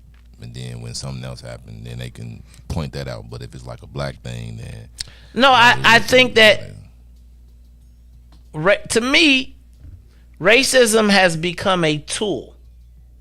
It's become a political tool that people want the opportunity to exercise. Like, I feel like there is some,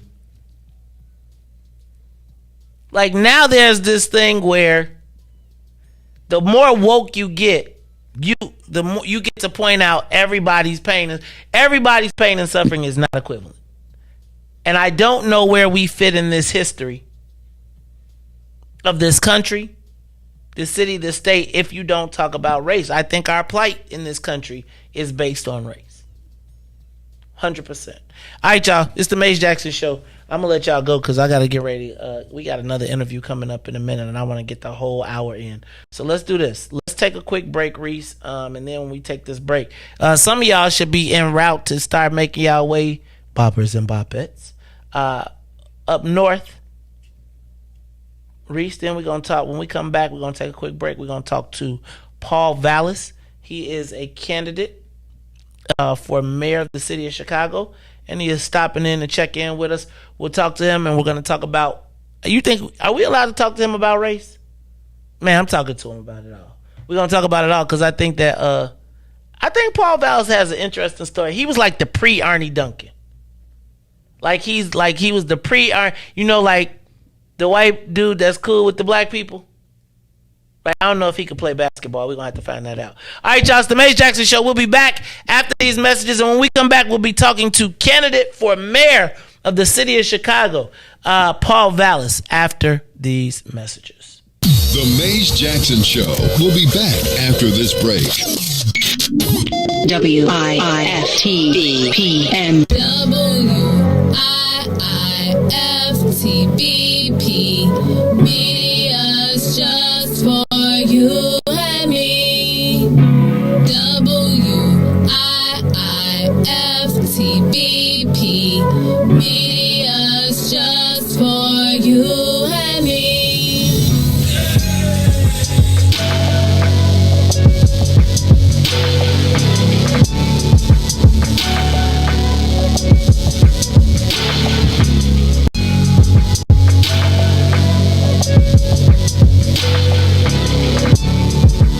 Maze Jackson.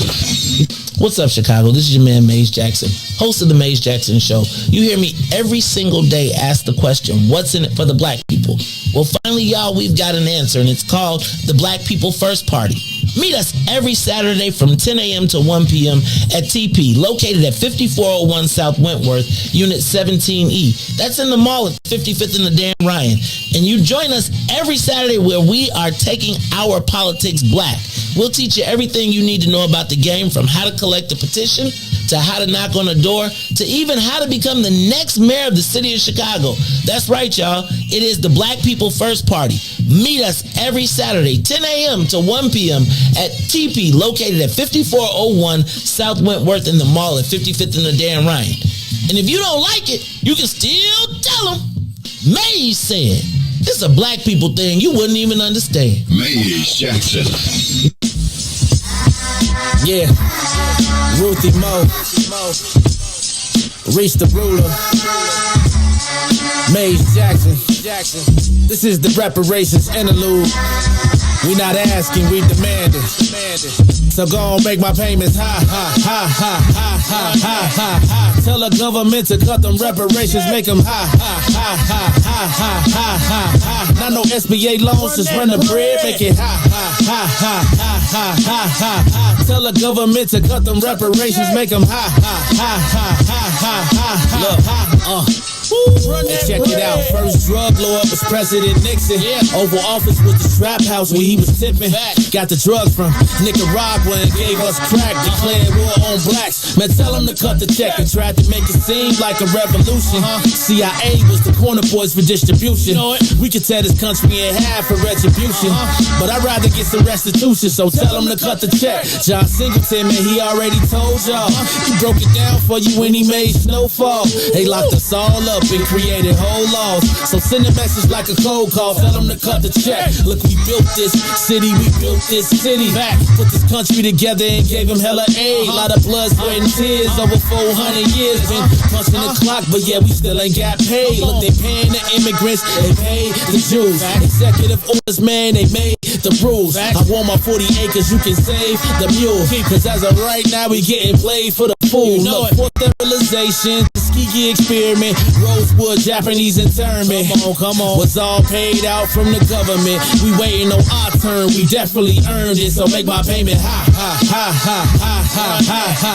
Tell the government to cut them reparations, make them high. Not no SBA loans, just run the bread, make it high. Tell the government to cut them reparations, make them high. Not no stimulus checks, just run the bread, make it high.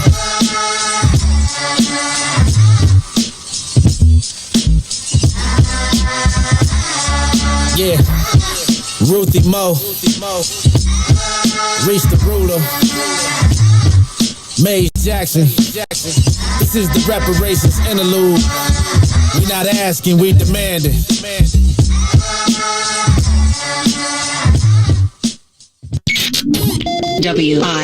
WIFTBPM. Back to the Maze Jackson Show. You are listening to the most dangerous show. This is What's in It for the Black People Radio. Maze Jackson. Maze Jackson, the most vociferous advocate for black people in the world. For Ruthie Moore, for Ty Stroger, I am the host of the Maze Jackson Show, asking every single day, what's in it for the black people? And if you don't like it, you can still tell them Maze said. Mayor Lightfoot, man, we ain't accepting that. We ain't accepting that. Let's go. Yeah.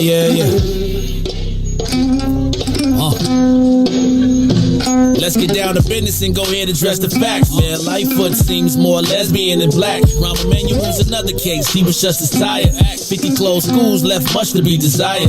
Police had Anjanette naked on that body cam. They suppressed the footage so it couldn't touch a lot of hands. Reminds me of that 16 shots in that cover-up. Both of them similar, so I went and dug it up. George Floyd killed, a lot of riots happened in the town. Southside burned and they wouldn't let them bridges down. Grandmother sick, need a prescription and plus a couple groceries. You gon' have to travel just to get it now. COVID-19 out here shutting all the business down. Not enough SBA loans to even give around. So many failed businesses that you can put them in the pile. If you don't survive the pandemic, it's gon' sit you down. We sing, dance, play ball, entertain, and crack jokes. Government infested black neighborhoods with crack smoke. System that milked us so bad bad, we got lactose. Still trying to find out what's in it for us black folks. We sing, dance, play ball, entertain, and crack jokes. Government infested black neighborhoods with crack smoke. System that milked us so bad, we got lactose. Still trying to find out what's in it for us black folks. Shout out to Willie Wilson, hope one day you get to send it. We need some different players in the game to handle business. Too many shady characters like Madigan and Blago. But when you really break it down, it's typical Chicago. City full of gangsters, it's what the land was built on. Same streets with hood legends, DNA get spilled on. Carjackers out here lurking, trying to get they steal on. Looking for a block to put them Hellcat wheels on. Let this give bogus appraisals a red line. Car crackers out here getting minimal fair time. And up the seal carry, I stay with the pipe. But Illinois gun laws giving minimal rights. Stay up on the swivel, make sure I'm moving tight. Check all of my mirrors when I pull up to the light. Pick my homie up from out of town, man, he caught a flight. He was hella nervous, told him, shorty, this is a way of life. We sing, dance, play ball, entertain, and crack jokes. Government infested black neighborhoods with crack smoke. System that milked us so bad, we got lactose. Still trying to find out what's in it for us black folks. We sing, dance, play ball, entertain, and crack jokes. Government infested black neighborhoods with crack smoke. System that milked us so bad, we got lactose. Still trying to find out what's in it for us black folks.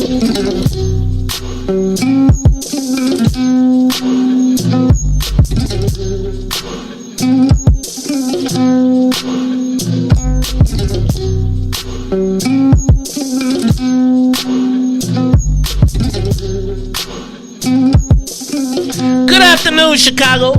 Good afternoon, world. This is the Maze Jackson Show. Last hour. Now, if you work for me, you off. But if you work for Riis, you go until 5:30. You got 28 minutes left till you get off the clock. Riis ain't gonna give you a paid lunch. Ain't free. Riis said no free lunches. He want his whole 8 hours. So he gonna get his money. Look, y'all, it is the Maze Jackson Show on Thursday, and in the building, in the studio. When I first moved back to Chicago, this guy was kind of like a celebrity. No, he kind of was. Like, you come from Bowling, you grew up in the city, but you come from Bolingbrook and you go to college and you come back to Chicago. When you see somebody on the news all the time, you think, man, that dude is famous. And, I was just getting back to Chicago.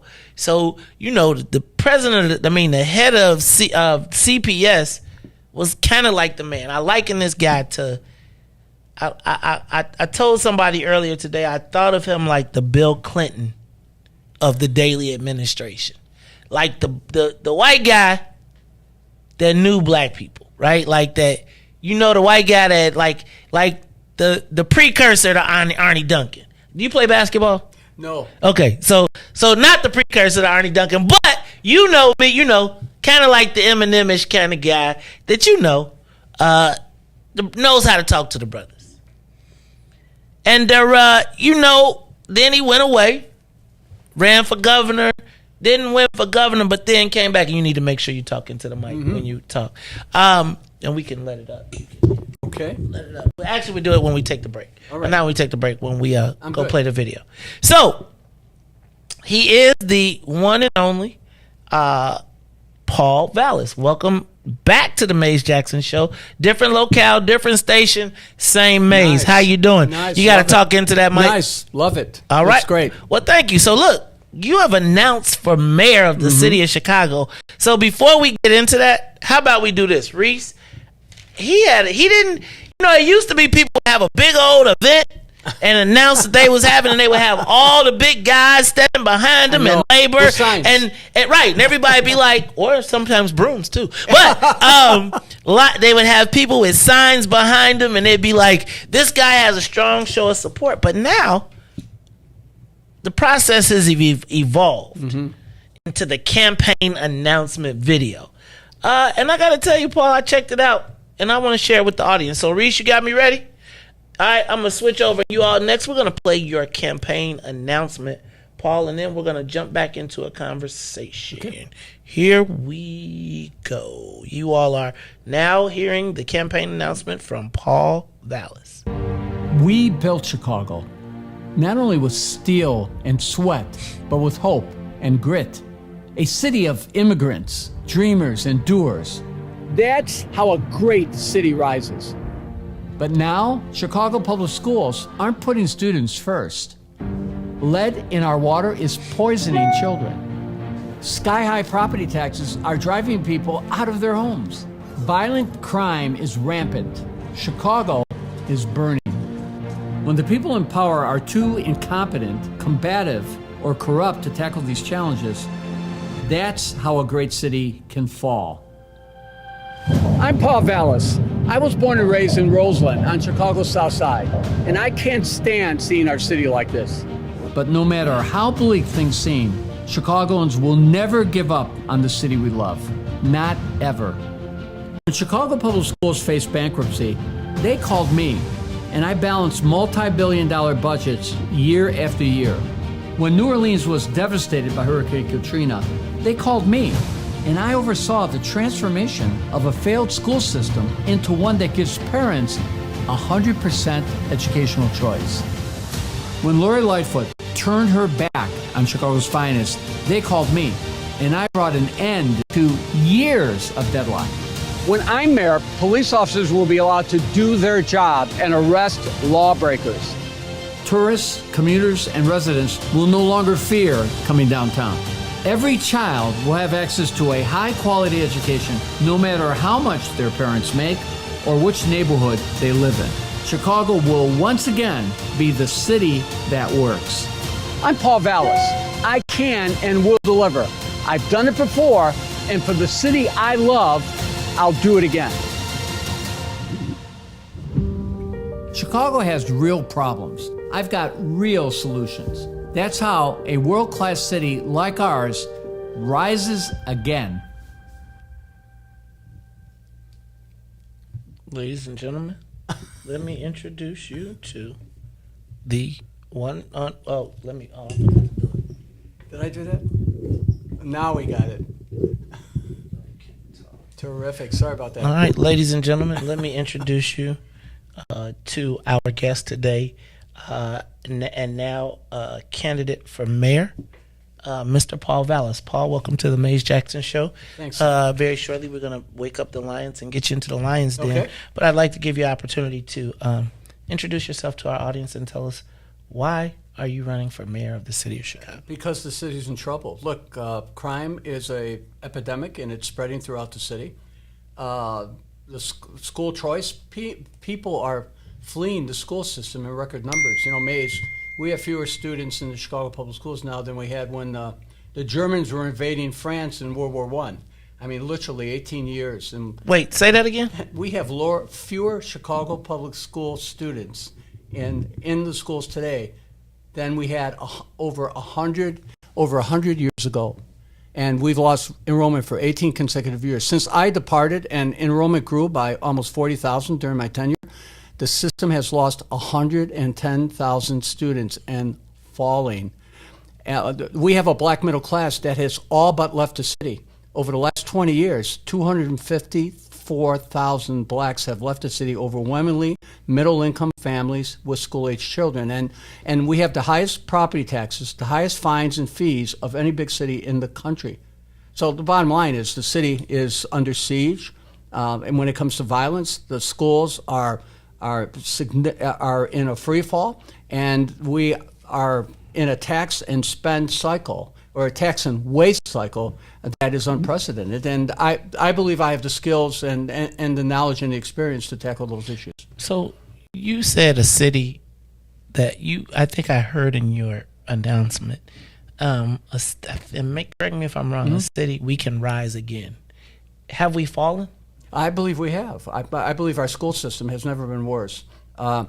Clearly, the cost of living in the city has never been higher, and the levels of crime are approaching the peak crime years when we had the crack cocaine wars and things like that. You know, everybody says, "Oh, Chicago." Well, aren't other cities experiencing rises in crime? Our murder rate is now about 95% of our peak murder rate in the 90s when you had the crack cocaine wars. New York's murder rate is about 25% what it was during the peak when you had 2,200 murders, you know, before Giuliani became mayor. And during that period when you had the gang wars, the crack cocaine wars. So, we had 58 mass shootings last year in the city of Chicago. 10% of the entire mass shootings in the nation, we made one arrest. So the bottom line is, I mean, I think we're in far worse shape than we've ever been before. What do you attribute that to? Do you attribute that to this mayor? I know that the mayor is the focus of a lot of our mind often, but she did have to make it through the most devastating. Whoever knew that there would be a pandemic, and how much of this is the mayor's making or the chickens coming home to roost? All right, so let me address that issue head on. I think COVID has become an excuse. I think in many respects it's been the mayor's response to COVID that has done the most damage. Think about it. Think about the economic, the mitigations placed on businesses. Which businesses got hurt the most? Who got hurt the most? Because the entertainment industry and the tourism industry and the service industry got decimated. I don't have to answer that question because you know the answer. Caving to the teachers union 3 times and allowing the union and the school district to defy the science and to keep school campuses closed for 15 consecutive months. 15 consecutive months. A period in which violence against children and violence committed by children reached historic levels. I ran the Chicago Public Schools. When I built 78 new school buildings and renovated 350. Yeah, but look how many they closed. But hear me out. And built 100 community parks or school parks. I also did it during a period when we actually had overcrowding issues. Our enrollment grew by 40,000. I didn't invest that much in the schools so that the campuses would be closed to the community half the year, and so that the campuses would be closed to community activities at 3:30, 4:30 at night. I mean, imagine if all the schools, all 650 of the schools, 500 of which have like gyms and cafeterias and auditoriums, were open not only for school-based, after-school, extended day, year-round school-based activities, but were also facilities where the community could have community-based activities to keep the kids safe and secure. Imagine if we took all these irrelevant electives and these irrelevant courses that kids are taking, filler courses that kids are taking, and we did work study. Imagine if we converted all those courses, or we took that money and used it to provide inner city kids with work study jobs. I mean, imagine how many kids we could keep off the street, engaged, money in their pocket, away from the gangs, and surrounded by the best role models in the community, which is working men and women. But man, if we recognize in our communities, we have the highest, in the black community, we have the highest unemployment rate by black men. Right. And our kid, where do you find those examples? Well, look, take Crystal Ray, the Crystal Ray model. You're familiar with Crystal Ray, the Jesuit school, it's work study. Mm-hmm. The kids' academic. No, I'm not actually, and so break it down for me. No. Crystal Ray was a school founded by the Jesuits in Chicago. They're now 34, and what that school does is the kids go to school and they work. They get paid. They get work study jobs while they're going to school. One of the things that I began doing in the 1990s, and we generally provided about 15,000 jobs for our high school kids, and one of the things that I've talked about, and I've done op-ed pieces on this. Taking the scale is to do the same thing at the local school level. So if I were mayor, this is what I would do. I would have every city agency and department create work-study opportunities in their departments. Police, fire, EMT, street sanitation, water, sewer, et cetera. Paid work-study. I would have every business that receives subsidies, like Lincoln Yards, work study for kids. The unions, work study for kids. I would pay for the work study. The schools can pay for the work study. The schools could use some of the COVID money to pay for the work studies, or they could cannibalize some of these irrelevant electives that kids take like their junior and senior year, and they could use it for work study. The city controls 100,000 jobs, and the mayor's office controls $28 billion in annual spending, just not the schools, but the CHA, the airports, the water, sewer, CTA, etc. You could create 20,000, 20,000, 25,000 work-study jobs, and when these kids are going to high school, when they hit their sophomore, junior year, you could put them in paid work-study. You could put money in their pocket. You could have them working in work-study internships and apprenticeships over the summer. I'm opening a high school for the Walton family. It's a charter high school in Arkansas. It is a military first responder academy high school with work study. Wait, that's the Walmart people. Yeah, that's Okay. Walmart people. They're very strong. So this is a public high school. It's a charter high school. And it's a work-study high school. So as you know, and I don't know if you do know this, I opened 7 military academies in Chicago, including the Brownsville Military Academy. Okay. I took the historic site, turned it into a military academy. In Elk Hill Garden, the Carver Military Academy is one of the better performing high schools in the city. Why It's the a military academies? It's structured. The parents like the structure, the discipline, the fact that it's safe. It's not that the kids end up going to the military. The kids are in an ROTC uniform 5 days a week. Anyway, but in Arkansas, they're opening this military academy, and in addition to the kids having ROTC 5 days a week, the kids are in work study, and the work study jobs are all with first responders. So we got work study jobs with police, fire, EMT, EMS, over at the airport, avionics, and nursing. So the kids get paid work study. So in their junior and senior year, they pick the first responder area of interest, and they get paid work study jobs. So the kids are going to school, and they're finding a potential track to work as first responders. What's the and getting outcomes? Give me what's the outcome? What has the success rate been? Oh, it's phenomenal. And I'll, so you got to send it to me because you're telling me. Yeah, but you remember when I talked to you about my MBEWB, I sent you the whole chart. You said, Jesus Christ, he sent me like 30 pages. Look. But I identified the pages with the table. So let me give you the response. I have opened 11 of those schools in 4 different cities. One in New Orleans, 2 in Philadelphia, 1 in Bridgeport, Connecticut, and of course 7 in Chicago. The schools are overwhelmingly black or Latino. Some of them are almost 100%. Like Carver is almost 100% black. Rickover is like 95%. Anyway, the schools, none of the schools have ever been on probation. The schools have very high graduation rates.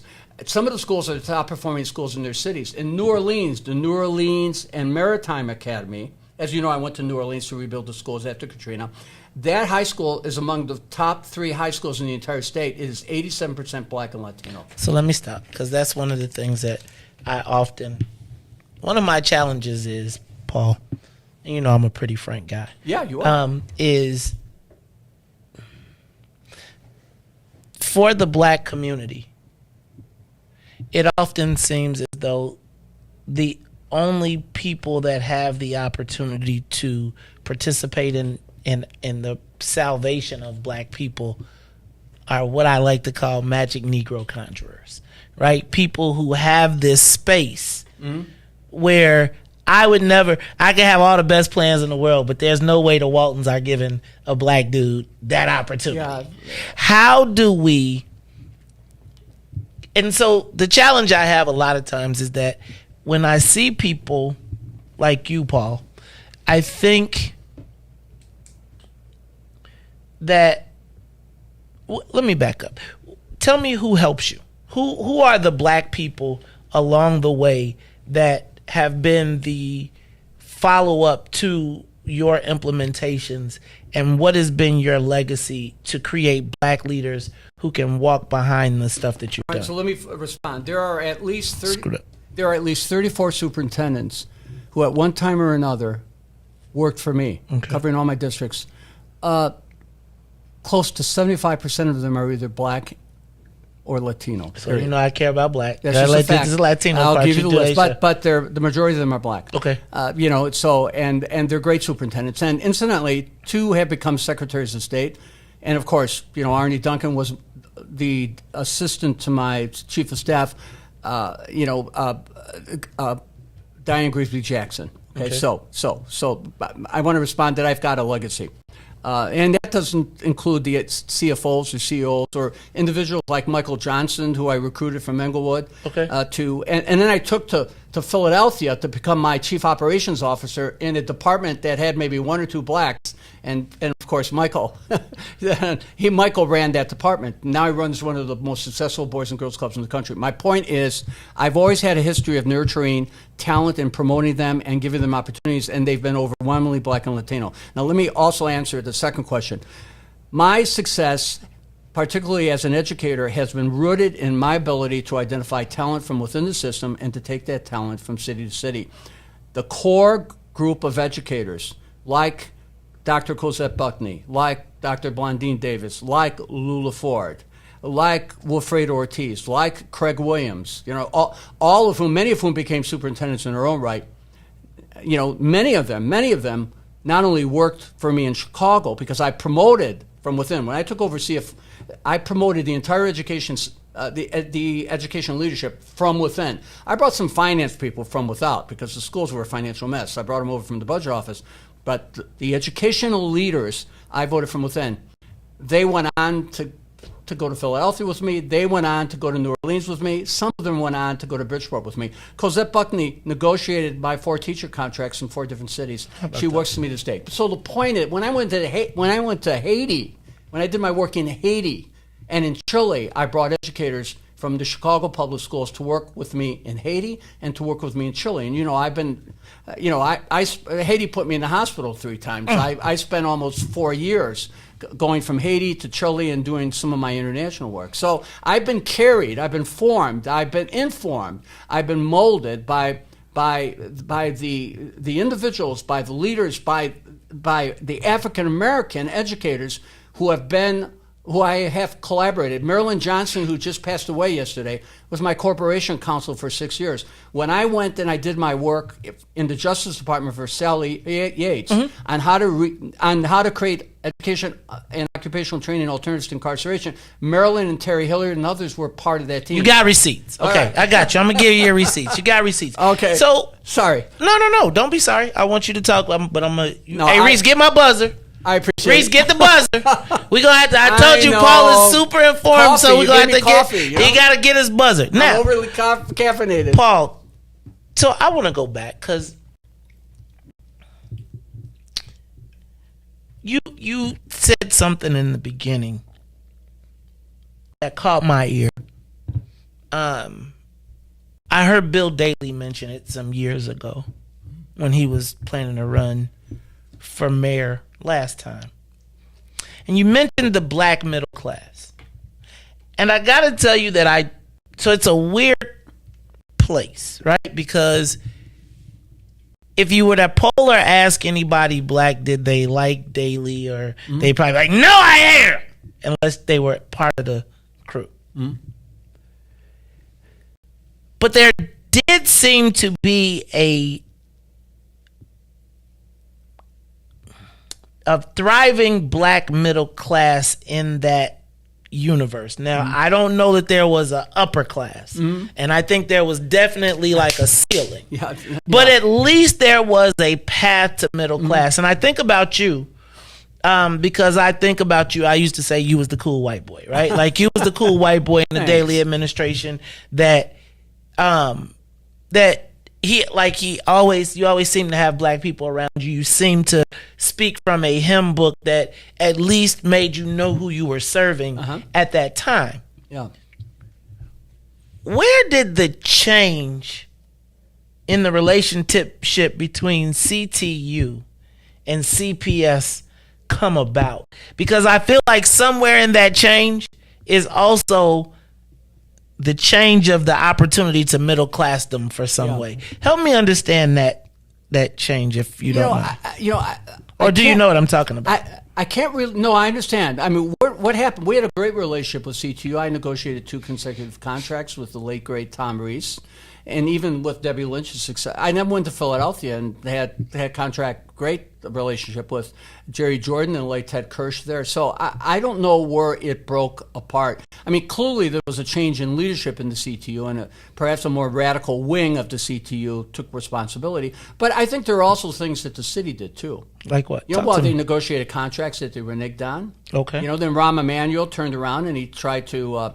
I remember in one negotiations he tried to get rid of the pension pickups, claiming, well, why are we picking up the teachers' pension costs? Well, you know why? Because 20 years ago you decided to not give them a salary increase 1 year, and you took and you said we'll pick up your pension costs instead. So they were pretending that the teachers had something extra when they never did.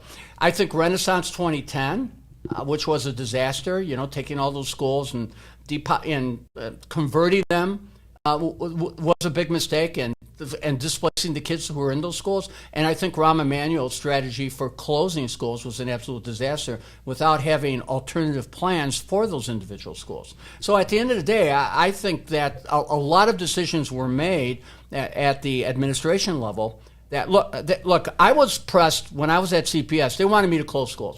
Now, of course, our enrollment was much higher because we recruited more. I mean, we had more students. We had a 40,000 increase in students. If you remember, I put regional magnet high schools in all the regions. Was that speaking of regional magnet high schools? Do you think that was a successful thing? Because it does seem like it seemed like those regional magnet schools drained the talent from local schools to me. You know, somebody said that, and I said, if you build it, they will come, and the more accelerated options you have, the more higher performing kids you have. So let me tell you what I did. When the powers that be wanted to build Northside College Prep, okay, it's probably because you had some people up there who wanted to claim that they were sending their kids to public schools, but they wouldn't send them to Taft. Well, I said, okay, if we're going to do that, we're going to build Walter Payton before Cabrini Green got torn down. And we're going to do Jones. We're going to do Lindblom. We're going to do King. Because I remember Chris Rock's stick about how they always seem to name the worst schools after Dr. Martin Luther King. So I, rebuilt King. But then I bought Mendel right across the street from my house in Roseland, where I grew up. And I did Gwendolyn Brooks. But then I put IB programs in 15 neighborhood high schools, including Austin and Collins. The idea here was I was going to put magnet and accelerated programs in those schools. It did work. They went from 225 kids in IB to 6,000 kids in IB. And you know what? I remember Joyce Kenner, when I opened all those magnet high schools, Joyce said, this is going to take a lot of top students away and stuff like that. I said, no, it isn't. It's create more options. So she supported me. And you know what happened? Nothing happened. Whitney Young, now we had 5 of the top 10 schools in the state instead of one of our schools among the top 10. So no, because the number of kids, first of all, it slowed the exodus of kids leaving the system. That includes black, white, the high academic performing kids leaving the system, and it created so many choices and through accelerated programs that kids rose to the top. I mean, the bottom line is you raise the bar, kids rise to that higher level if you provide them with the support. All right, so this is Paul Vallas, and he is talking about why he is running for mayor. We went backwards. In a minute, we're going to go forward. Okay. But, Paul, what would you say your biggest success in Chicago was, and what would you say if you could have done it better, you would have done it better when you were in charge of the schools? Yeah, I think my greatest success was because my first budget, they had 8 strikes in 15 years, and they were on they had like a massive budget structural deficit. And so what I did was I wanted my first budget to be like a long-term financial plan that would ensure that the schools would have union peace, open on time, and have financial stability. And so that I could tell the schools, these are going to be the resources that you're going to have over the next 5 years, and I'm never going to take them away. And so the budget became a school improvement vehicle. And by the time I got into my 6 years, my big mistake was I should have spent more money because I ended up converting a $1 billion budget structural deficit into $1 billion in cash balances. So at the end of the day, I think that was my greatest success. If I had to do things different, I would have done 2 programs differently. I would have taken my prenatal to the classroom program, 0 to 3, prenatal to the classroom, and I would have taken that to scale, because prenatal to the classroom is the one program that obliterated the achievement gap. The whole idea was to identify pregnant teens, provide them with parent coaches who would coach them until those kids entered school, make sure the babies are born healthy, teach the parents how to stimulate their children, early literacy and numeracy. We had 2,500 pregnant teens go through that program, and God be my witness, there was no achievement gap when they hit 3rd grade. And the mothers graduated at an 80% graduation rate, and there were a fraction of repeat pregnancies. That program is a game changer. And had I stayed, I would have brought that program to scale. Second is work study. I mean, we had a work study program, 10, 15,000 kids a year. cannibalized more of those irrelevant courses, and I would have done work study on a more massive scale. Of course, I would have needed the mayor to cooperate with all the city departments, but the front end, the back end, work study, that 0 to 3, you will never close the achievement gap unless you're intervening in those prenatal to 3 years, because that's when most of the brain development occurs. And at the back end, giving children a financial incentive to stay in school, to be in a safe, secure environment, to be exposed to the work world. Those are two things I would have brought to scale. Okay. Let me jump on to another topic. We just saw a vicious, what was shaping up to be a vicious and expensive battle on the ward remap. You mentioned the loss of population. I'm still not sure where that all falls now that we found out that we were undercounted in the census. But talk to me about the competition for resources, the change in the city from when you were here, when you were actually here and the black people were kind of the largest minority, to the shifting dynamics. Talk to me about how you'll manage the racial dynamics in the city. One of the things that I think is happening is that there is a entrenching of our self-interests, and we've seen a huge influx. That's not a COVID cough, is it? Excuse me. No. Okay. All right. Do it that way then. Okay. No, I choked on my coffee. Okay. So first I want you to talk to me about how do you as mayor manage the racial differences that are, to me, becoming more and more apparent in the city of Chicago, and where would you have fought? Whose side were you on the map? Oh, the map leaves me dazed and confused. There's got to be a better process for drawing maps. I mean, look at these districts.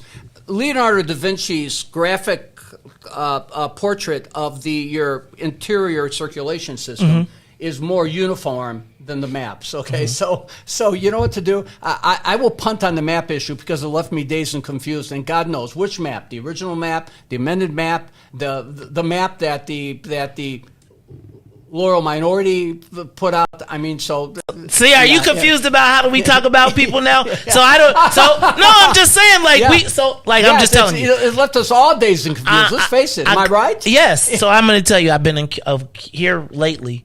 I think that this is really a Chicago show, right? And I try to communicate all the diverse communities, right? So I give the Irish, the Greek, the Asian, the Latino, I give everybody the business. But here now lately, and I think a big chunk of it is political, but it's being positioned as hate. And I think of myself kind of like a black Mike Rico on the show, right? Where I acted out. And there are truly racial issues.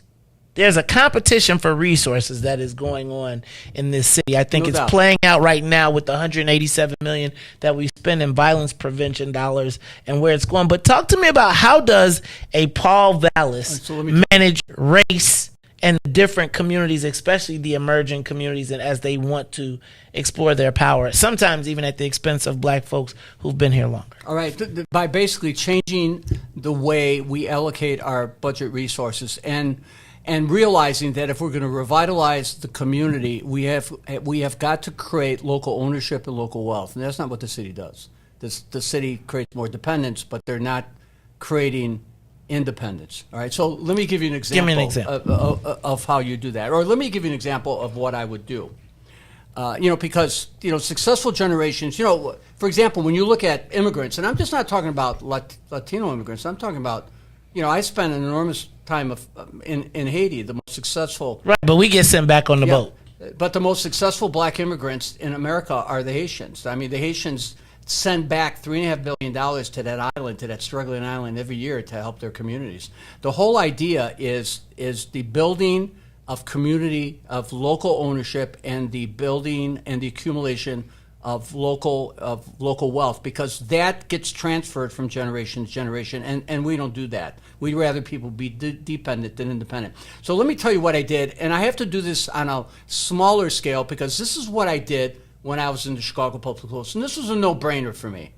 It was like, I said, we have this massive school construction program, and I've sent you the data and the charts on this, so you know what I'm talking about.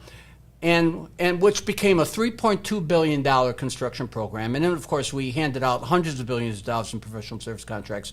I am serving a school district that is majority black, Latino population growing, but majority black. I said we have to allocate resources in ways that invest in the community. So I did this, and I remember Daley called me to his office, and I had because some of the contractors were complaining. I took all the construction contracts out of the Public Building Commission, and what I said is 50% of all these contracts have to go to minority and women-owned businesses, and we weren't going to double count women. Right. The double. You get the double counting, bubble. none of that stuff, right? Secondly, 50% of those hired have to be minority. So, you don't get... Nowadays, you got to call it out, though. We want to know black. Yeah, I'm talking about black and Latino. I'm talking about black and Latino and women. And 50% had to be city residents. So in order to get enough businesses so that they could compete, I insured them. So they'd have to go to the insurance brokers. Remember Sawyer, and I'm not criticizing Sawyer, but remember Sawyer at the City Club said $8 billion in contracts at O'Hare Airport. Well, the businesses can't qualify, black businesses, because they can't get bonded. Why? Because they don't have experience. Okay? They don't have experience, so they can't get bonded. They can't get bonded because they don't have experience, which means they're never going to get any work. You know how I solved that problem? How?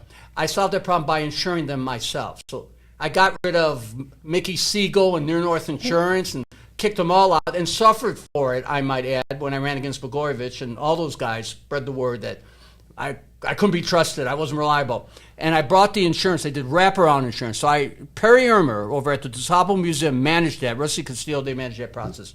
So the bottom line is we were able to 54% of $3.2 billion went to black and Latino contractors. Incidentally, 36% of that went to male black contractors, okay, because we weren't double counting. And $1.78 billion in salaries went to black and Latino workers. So at the end of the day, imagine if you applied that to the budgets that the mayor controls, $28 billion rather than my little itty bitty $3.2 billion. So let me back up though, because now, right after black folks been getting shortchanged for the last 20 years, now we got a population shift. Yeah. Right, and there is truly a competition for resources. A big chunk of that competition of resources is counting against black people is the undocumented immigrant population. So one of the questions I have to ask you is, would you support the right of undocumented immigrants to vote in local municipal elections? Yeah, I would have a problem. I would have a problem with anyone who is undocumented voting in an election. I mean, just by impulse or by initial reaction, I would have. Is that racist though? Like, I feel like I'm concerned. So. I'm concerned in this universe now. Like, think about this. We took in our United States Constitution, not in the city charter, we took out the usage of the word citizen. So it's almost become.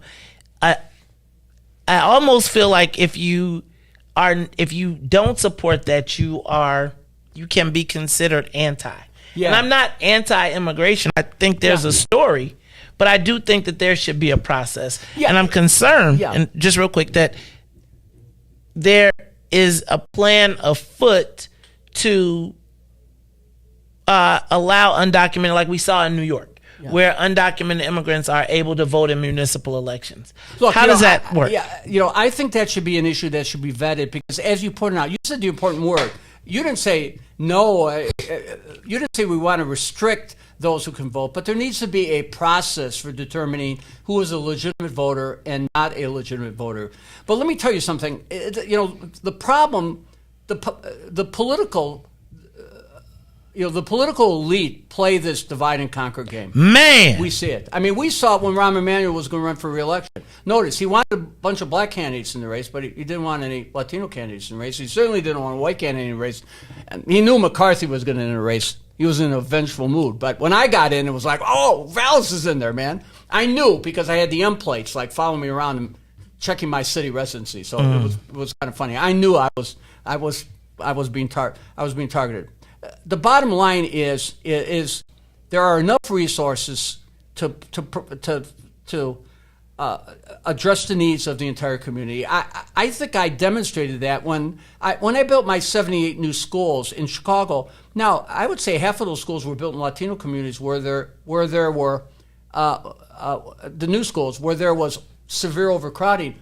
But in the black communities where there wasn't overcrowding, I built replacement schools and I built annexes and additions.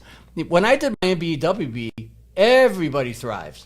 So what I'm saying is, I don't have to play that divide and conquer game. I've never done it in promotions. I like to say, people say, oh, MBWB, you're going to lower the quality standards, you're going to undermine competition. Do you know that I was building schools in 14 to 16 months and at a fourth of the cost as they were building schools in New York because we had competition? You tell me that Peyton, Northside College Prep, you tell me that Jones, you tell me that Gwendolyn Brooks are not some of the best constructed schools constructed by minority workers in the country at the type of per square footage construction that is unheard of now. So the bottom line is, this is a $28 billion budget. Imagine if we did my type of MBWB. Imagine if we did my type of local hiring. Imagine if we removed the obstacles to hiring those who have been previously incarcerated so that they could re-enter the economy and have economic opportunities. Have you talked to Tyrone Muhammad? Do you know him? I know him, but okay, I have not talked to him. You better talk to Tyrone Muhammad. I will do that. He has definitely got a voice in the ex-offender community. So now I'm going to take another jump because clearly you have a passion for... No, don't apologize. This will be an ongoing conversation. I know. Let's take a jump, though, because the number one issue, which we've probably pushed way to the back, that every poll shows, that everybody knows, that no matter what it is what is your plan for the crime? Okay. How do you address the crime? And Paul, I gotta tell you, this is where I kind of you you got that nostalgia of like the old days when it was like the. Well, I do. I have Paul Vallas nostalgia, right? Like, man, like I remember there was a time when I'd be like, one day I'm gonna meet that guy because you'd be on TV, right? Yeah, but I don't have policy nostalgia. But when you reemerged as a champion of the CPD, okay, I got a little nervous, man. I was like, man, have you decided that you're gonna take the right wing flip and be the angry white guy? So when we come back, because I'm gonna take a break, what I want to do is I want you to talk to me about how does this guy that seems so enlightened when it comes to saying yes, not no, and creating opportunities, how do you wind up, and somebody that I thought understood as much as kind of a white guy could understand. Black people, even if I can't jump. Right. How do you wind up as the lead negotiator for the Chicago Police Department? Sure. We got to talk about that because I'm telling you, the people going to ask questions. They like, he with the popos. We'll be back after these messages. The Maze Jackson Show will be right back. Back after this break. It's official, West Suburbs and Chicagoland area. The Naperville Soul Fest is back, featuring a live performance by Avery Sunshine and Carl Thomas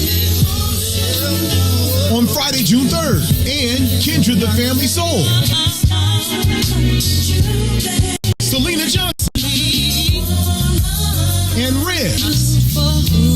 On stage Saturday, June 4th at Naper Settlement, located at 523 South Weber Street in downtown Naperville. If you missed the last Naperville Soul Fest, you don't want to miss this one. Get your discounted tickets on Eventbrite or visit NapervilleSoulFest.com for more event details. For vendor opportunities with access to over 7,000 attendees, text 630-202-6431. That's 630-202-6431. Spend your first weekend in June at the Naperville Soul Fest with Avery Sunshine Friday, June 3rd, and Kindred the Family Soul on Saturday, June 4th. Check out NapervilleSoulFest.com for more information. Today, the Biden administration is releasing what it calls a new strategy to fight domestic terrorism. Following a 100-day review, federal officials are now laying out a new plan hoping to deter, detect, and prosecute domestic terror. They went to the Capitol waving their flags and looking for smoke. He was out there looking for justice. They was over there looking for votes. Ashley Babbitt was with him and told all people that nothing could stop us. She climbed through the Capitol window, breaching security, and called a shot, bro. The media say she a veteran, they paint the picture to make her look greater. But she disrespected the same country that she served, that makes her a traitor. They was fighting police, resisting arrest. On God, I couldn't believe it. I guess blue lives only tend to really matter when it's convenient. Hey, these are the times we witness in history, all because they didn't get a victory. United States is so contradictory. We get equal rights, that's a mystery. Politicians, they more like magicians, you know they got tricks up their sleeve. We point out the flaws that's up in this country, you know they gon' tell us to leave. Somebody try to help me understand it. Always seems like a double standard. They be out here leaving us empty-handed. To certain rights, we are not granted. The media is the culprit when it comes to the comparison. Cause when it comes to race, they always changing up the narratives. Terrorism. They say you a patriot, call you a hero. I call it terrorism. And that's on the real. You know what we know, I say it's terrorism. They say you a patriot, call you a hero. I call it terrorism. And that's on the real. You know what we know, I say it's terrorism. They say you a patriot, call you a hero. I call it terrorism. And that's on the real. You know what we know, I say it's terrorism. They say you a patriot, call you a hero. I call it terrorism. We still out here trying to get our reparation, but the government pump faking out here hesitating. I'm out here trying to keep my peace, so I keep meditating. The media make us look bad, they taint our reputation. Look, it's so sad that COVID causing toe tags. You claim you so patriotic, but you ain't wearing no mask. You out here wildin' with your MAGA flags and showing your ass. You wanna be part of some type of revolution so bad. Look, you talk revolution and constitutional rights, homie. I guess we forgot about back in the days when all of the business was whites only. Yeah. George Floyd got justice. Juneteenth got much respect. They made it a national holiday. Man, it's all good, but cut the check. They giving out all of these vaccines, putting it in you like caffeine. Was it all in the part of the plan? I bet money like DraftKings. It's land of the free, home of the brave. 1776, we wasn't free till 1865, so we wasn't part of that shit. And that there's terrorism. Terrorism. Terrorism. Terrorism. Terrorism. Terrorism. Terrorism. Terrorism.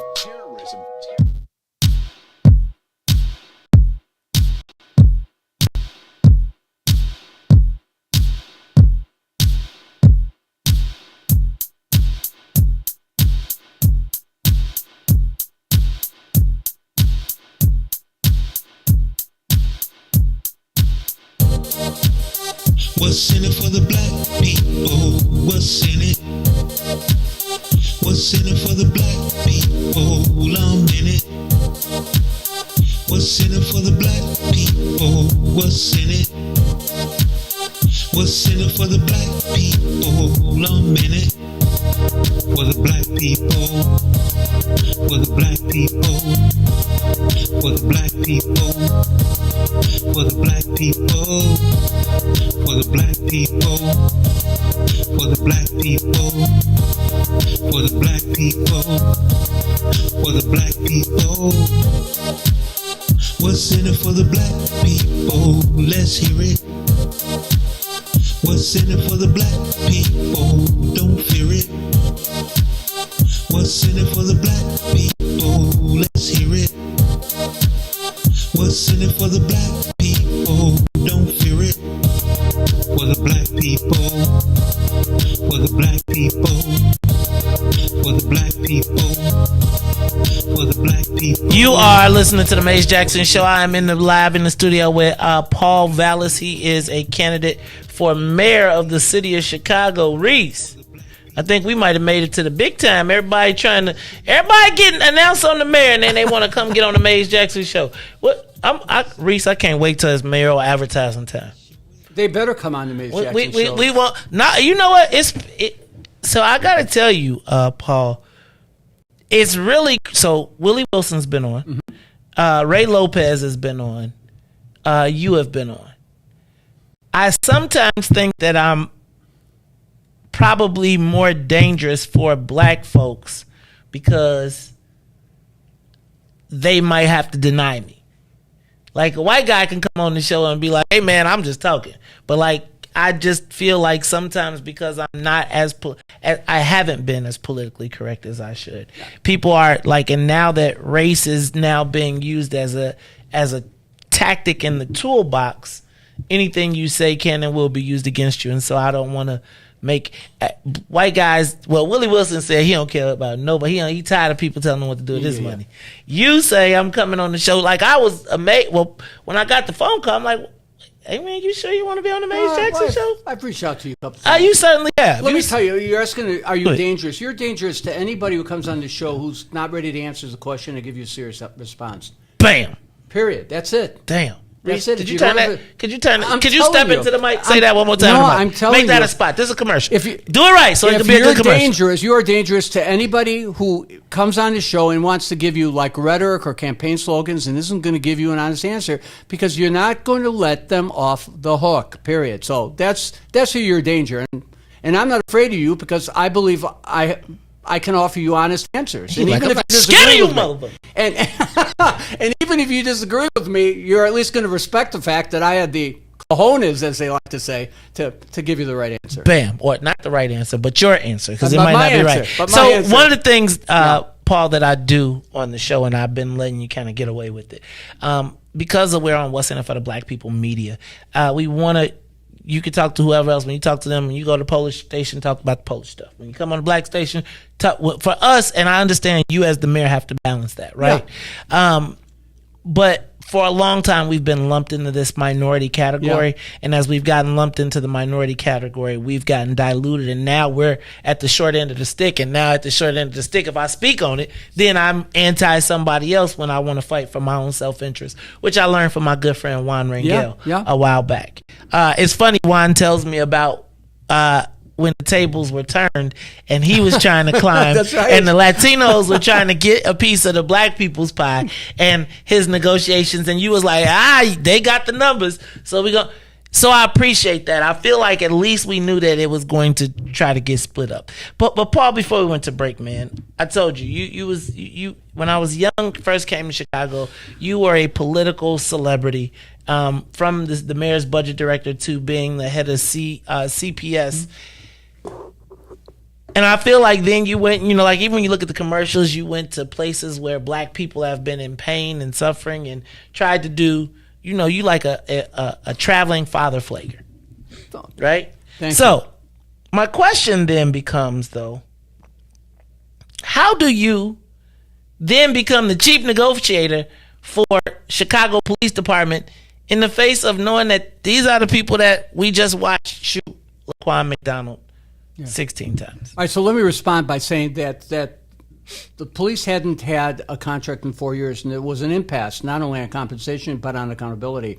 So I was asked to come in by the FOP and to help, because I had a relationship with the city's negotiating team. Jim Francis had negotiated all of my contracts, police, fire, school district, 2 successive contracts with the CTU during my tenure as city budget director and as school chief. So I was brought in. Now, I told them that I would come in and I would help bridge this gap and try to bring the two sides together. But I said, you can't pay me a penny. So I will work, and believe me, it was a 6-month process. But I could not be compensated because I didn't want anybody to question my motives. And we were able to negotiate an 8-year contract that gave the police their back pay and that gave them reasonable pay increases that the city could afford. But that contract also included all the accountability provisions that were in the sergeant's contract that had been negotiated, completed, and approved by the city council. So what they got was a contract that provided the police officers with their long overdue and deserved pay increases, as well as contract stability. But they also got the accountability provisions that all the editorial boards were writing about, that they said had to be a part of the new contract. And I did it, and I never accepted a penny, and I told them to take the money that they were going to pay to me and find the appropriate charity to invest in it. It is called the Maze Jackson Foundation, and please feel free to write all checks to me. I will make sure that they go to great use. Yeah, well, Mrs. Vallas wasn't happy about that. I bet, man. Shoot, Miss Vallas, like you, right now I'm probably banned from talking about my wife because they'll turn it into a campaign issue. So I'm not going to talk about it anymore because I am already bro, I was telling people I just would humbly ask the people who keep sending these letters to please, could y'all, I give because do y'all know I'm still. Every time y'all send one of these letters, I gotta sleep on the couch for 2 weeks. So right now, I am now officially on the couch till a month after the election. Please, y'all, please. Okay, uncle. I would like to be able to. Riis, I'm on the couch a month. Every time a letter come, I gotta get another 2 weeks. I'm a month on the couch. Oh my God. So Paul, I'm sorry. So talk to me about the police. I'm cool with that. Yeah. Talk to me about this relationship with the police, and talk to me about crime, and how do you solve the crime issue that is plaguing our city? Like, are you for the curfew? Are you saying no more black kids downtown? Yeah, what's going on, man? I mean, how do we fix this? Well, first of all, the curfew, like the casino, is going to do nothing. So the curfew is. Wait, you against the casino? Oh, we got to get to that too, man. Well, I'm trying to make big money on the casino. I have a problem. Let me tell you, I have a problem, and I did this during the campaign. I had a problem with the casino. Obviously, the location, the lack of transparency, and all this stuff. Them saying, we're going to put that money and it's going to solve the pension problem. The only way you solve the pension problem is through the tax increment financing revenues that's being diverted. And you use that to raise the money to, in effect, make up for the pension shortfall. I said you put that $200 million and the cannabis money, and the gaming money, and the video poker, if they legalize it, and you put that money in a fund, and you invest that fund on the west side and the south side, like a continuous investment fund, and you invest it in business startups. Because what did I say early in this talk? If you don't create local ownership and you don't create local wealth, the west side and the south sides are going to continue. So how are you going to do that if you're the mayor? How you going to do it? The mayor can do it. You don't think the city council would support something like that? Absolutely, they'd support it. Look, the mayor fights with the city council all the time. She calls them names. She's rude. She's crude. She doesn't give them information. She still gets all of her stuff passed. So that's not going to be a problem. But that's what you do. So then, you know what David Doig is doing with Alderman Beale and the Roseland community, and they're doing their investment programs. They got a program where they take those previously incarcerated, and they give them money to start up their own businesses. Well, why can't you do that? So I would create a development fund that would be an autonomous development fund, like a redevelopment authority, and those monies would flow into those long neglected Paul, communities. I'm just telling you, they would only let a white guy get away with that. They would only let, like, it is, man. So I love, like, a lot of the ideas. I got to be the sacrificial lamb, though. When does that ever stop me? I heard that. Okay. Go back. Let's get back to these police. Okay, yeah. Let's get back to the police. Let's get back to violence, which is the number one issue. First of all, let me ask you, is Chicago still safe, and is downtown dying? Yeah, well, I think downtown is dying, and I think the city's becoming increasingly less safe. So let me tell you what I think you should do. Well, first of all, you have this massive exodus of police officers, and do not think for a second that had we not gotten that contract done, that you wouldn't have 1,000 fewer officers. You know, but I mean, we've lost 1,500 officers in the last 18 months. So the bottom line is you need to do three things. And I'm going to say it, and I know some of your listeners are going to be upset. I think the leadership of the Chicago Police Department are incompetent. They need to be replaced, period.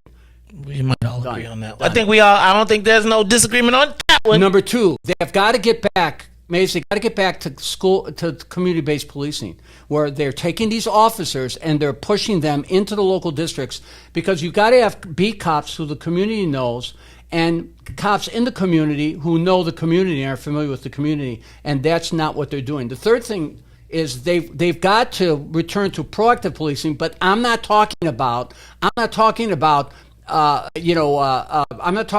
stop and frisk. I'm not talking about profiling, because the number of arrests during this peak crime period have declined by 70%. Are the cops chilling out on us? Are they sitting down? They are, man. First of all, they're exhausted because they're working 12-hour shifts because they're 2,000 short. They're getting their days off canceled, which creates dangerous situations. All you need is tired, depressed cops, families at home not seeing their kids. Yeah, I mean, this is why they're leaving in record numbers, and that creates dangerous situations. That creates the possibility of mistakes on the street. So if you did those three things, return to community-based policing, proactive policing, and you made leadership changes and you promoted officers from within, and you know my relationships with Eddie Johnson, my relationships with Terry Hillard, when we put 13,500 cops in the street into community policing and cut the murder rate over a 7-8 year period in half. So the bottom line, I know from where I speak. But let me tell you what you also need to do long term. I support the consent decree because 90% of consent decree is training, equipment, supervision. I'm not an opponent of the consent decree. I also believe though that what you've got to do is you've got to create a situation where the next generation of police officers are recruited from the community. They've been trying that, man. You know how you do that? First of all, if I come in from day one, I take all the military first responder academy high schools and they become feeder programs through the community college system so the next generation of cops can actually come from those programs. You got 11,000. When I was here, you had 11,000 kids in RLTC. 87% of those kids are black and Latino. 46% of the kids were women. What if you created a pipeline? What if you created work study with the police, fire, EMT, EMS, so those kids could work the summer when they're in high schools or when they're at city colleges with the police department, fire department? Now you're creating a pipeline, and now you're training the next generation. As early as high school, you're introducing them to things like conflict resolution, criminal justice. You're talking to them about people's rights and justice reform. You can create a pipeline. The military has been creating pipelines through the ROTC programs for years. There's no reason why the city could not do that, and that would have a transformational effect. Paul. Oh damn! You know how to eat that clock, Joe. You show I know how to run out that clock, right? Right. Well, we're gonna give you a written one so you can write it down, and then we're gonna read your responses. Sorry. All right, so no, don't apologize for who you are. That's a lot of that going around right now. Here's what I'd like you to do. Mm-hmm. That camera right there, yeah, the one with the blue stripes. The first thing I want you to do is I want you to tell the black community in 2 minutes or less what is in it for black people if we were to consider Paul Vallas for mayor of Chicago. Why should black people, not black and brown, not black and tan, black people in Chicago, why should they vote for you? I am going to give you a solo shot, and okay. I want you to tell the people what's your thoughts. Hold on, here we go. Paul Vallas, you have two, not like you ain't took 30 unadulterated minutes. You have 2 unadulterated minutes to convince, not to convince, because I think you got some time to go, to convince everybody why they should consider voting for you, because we got a long way to go. Okay. 3 reasons. The first is because I'm going to make every community safe. I've certainly demonstrated, based on my history, my past practices, my past interaction, and that I have a plan and I have a strategy to ensure that all communities are safe. Number 2, I'm going to provide all children in Chicago, particularly poor families that do not have the financial means, with real high-quality educational choice. Take it to the bank. You should not be a prisoner of your zip code. The quality of your school should not be determined by your income and by where you live in the city. And so take that to the bank. That's going to happen. Third is I'm going to take this monstrous budget and allocate the resources in ways that reinvest in the community. And I've articulated some of the things from MBE, WBE, to how you allocate your contracts, to how you hire, to how you take monies like the casino monies and the cannabis monies and the gaming and how you invest those monies in the community in ways that create community ownership, that create local ownership, and that helps people in the community accumulate wealth. And I will enact budgets that recognize that this city has to be affordable. And this tax and fee and fine spiral, I mean the fines alone, I think last year there were more tickets written for speed cameras than there are a number of residents in the entire city. I mean, I will make sure that these budgets are not only investment vehicles to reinvest in long-neglected communities, but that there are also budgets that don't tax people out of their homes or decimate local businesses. So you can take it to the bank. I will do it because I have done these things before. And sometimes you have to look at a person's record to have the confidence that the promises they make will be the promises that they'll be able to keep. So you won't just talk about it, you'll be about it. Darn right. Well, actually, there's a commercial that talks about that. I like that one too. Okay. Paul, let me just say this really quickly, it's a harken back. So first of all, let me tell you, thank you for coming to the Mays Jackson Show. So let me start there. Then let me say, I hope that this is not the last of our conversations. I'd like to get you all in here together. Please not. Yeah, absolutely. Yes, please do. Please do. I want to get because I think we've got to all be a part in solving Chicago. One of the last things that I noticed, and this is just for your own points, is that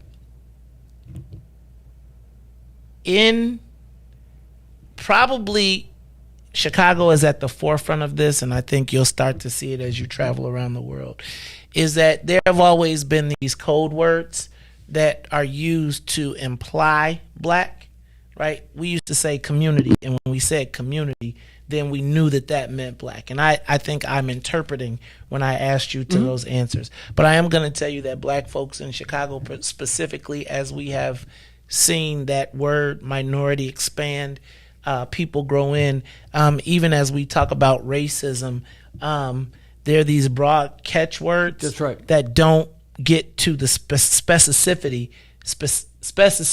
of the issues, because like you say, local hiring, that's a unique way to say, look, we're going to keep it in the neighborhoods, right? I'm with you.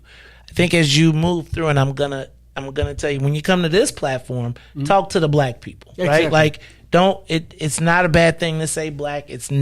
We are not going to be scared of our own self-interest. So you have a lot of times people are like, should I say black?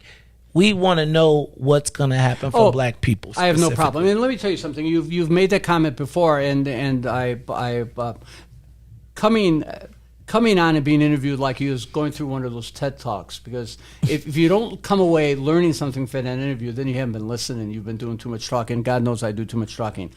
But one of the reasons that I've distinguished, like when we talked about MBWB, I said I didn't double count. I said there were targeted. We had targeted for black businesses and black hiring, and Latino businesses and Latino hiring. Because you know what happens. You know the games that they play. Like on minority contractors, you hire a black contractor and you hire all white people. So at the end of the day, you're right. I think I need to be even more nimble.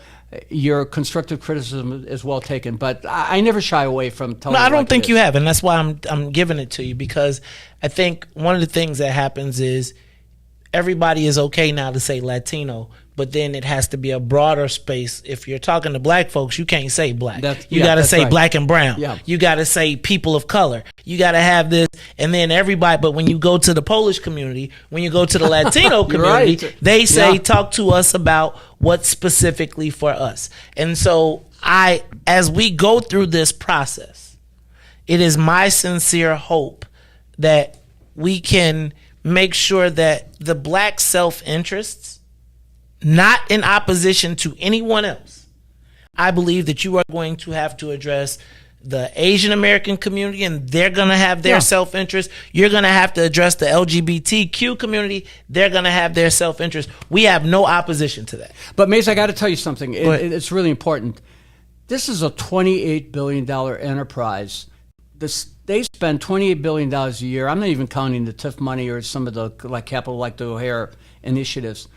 For $28 billion in spending a year for a city with a population of $2.8 million, you have a school district that is spending $28,000 per kid. God, is it getting into the local schools? To say that we can't serve all groups, to say that we can't invest in every community, they're in denial.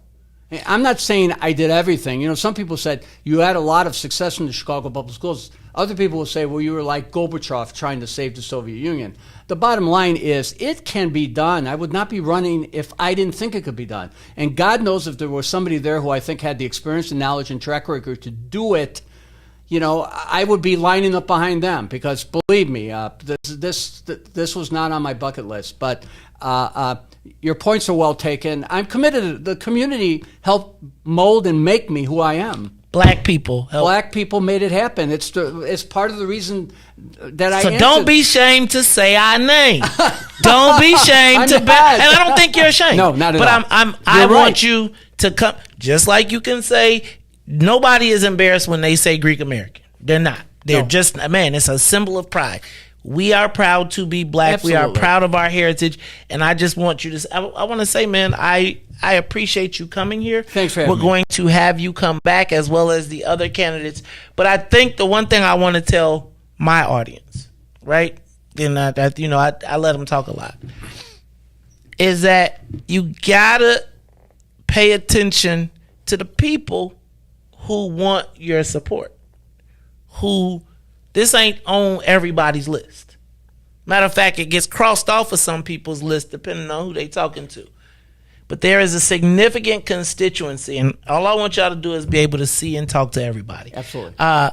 Paul, thank you for stopping My by. pleasure. Thank you so much, and good luck to your wife. All right. And hopefully you'll get off the couch. Incidentally, my wife almost made me, when she heard I wasn't going to get paid for the contract work, she almost kicked me into the garage. Oh, let me tell you, if I had to sleep in the garage, man, I apologize. Okay, please, no more letters. I apologize. I'm so sorry.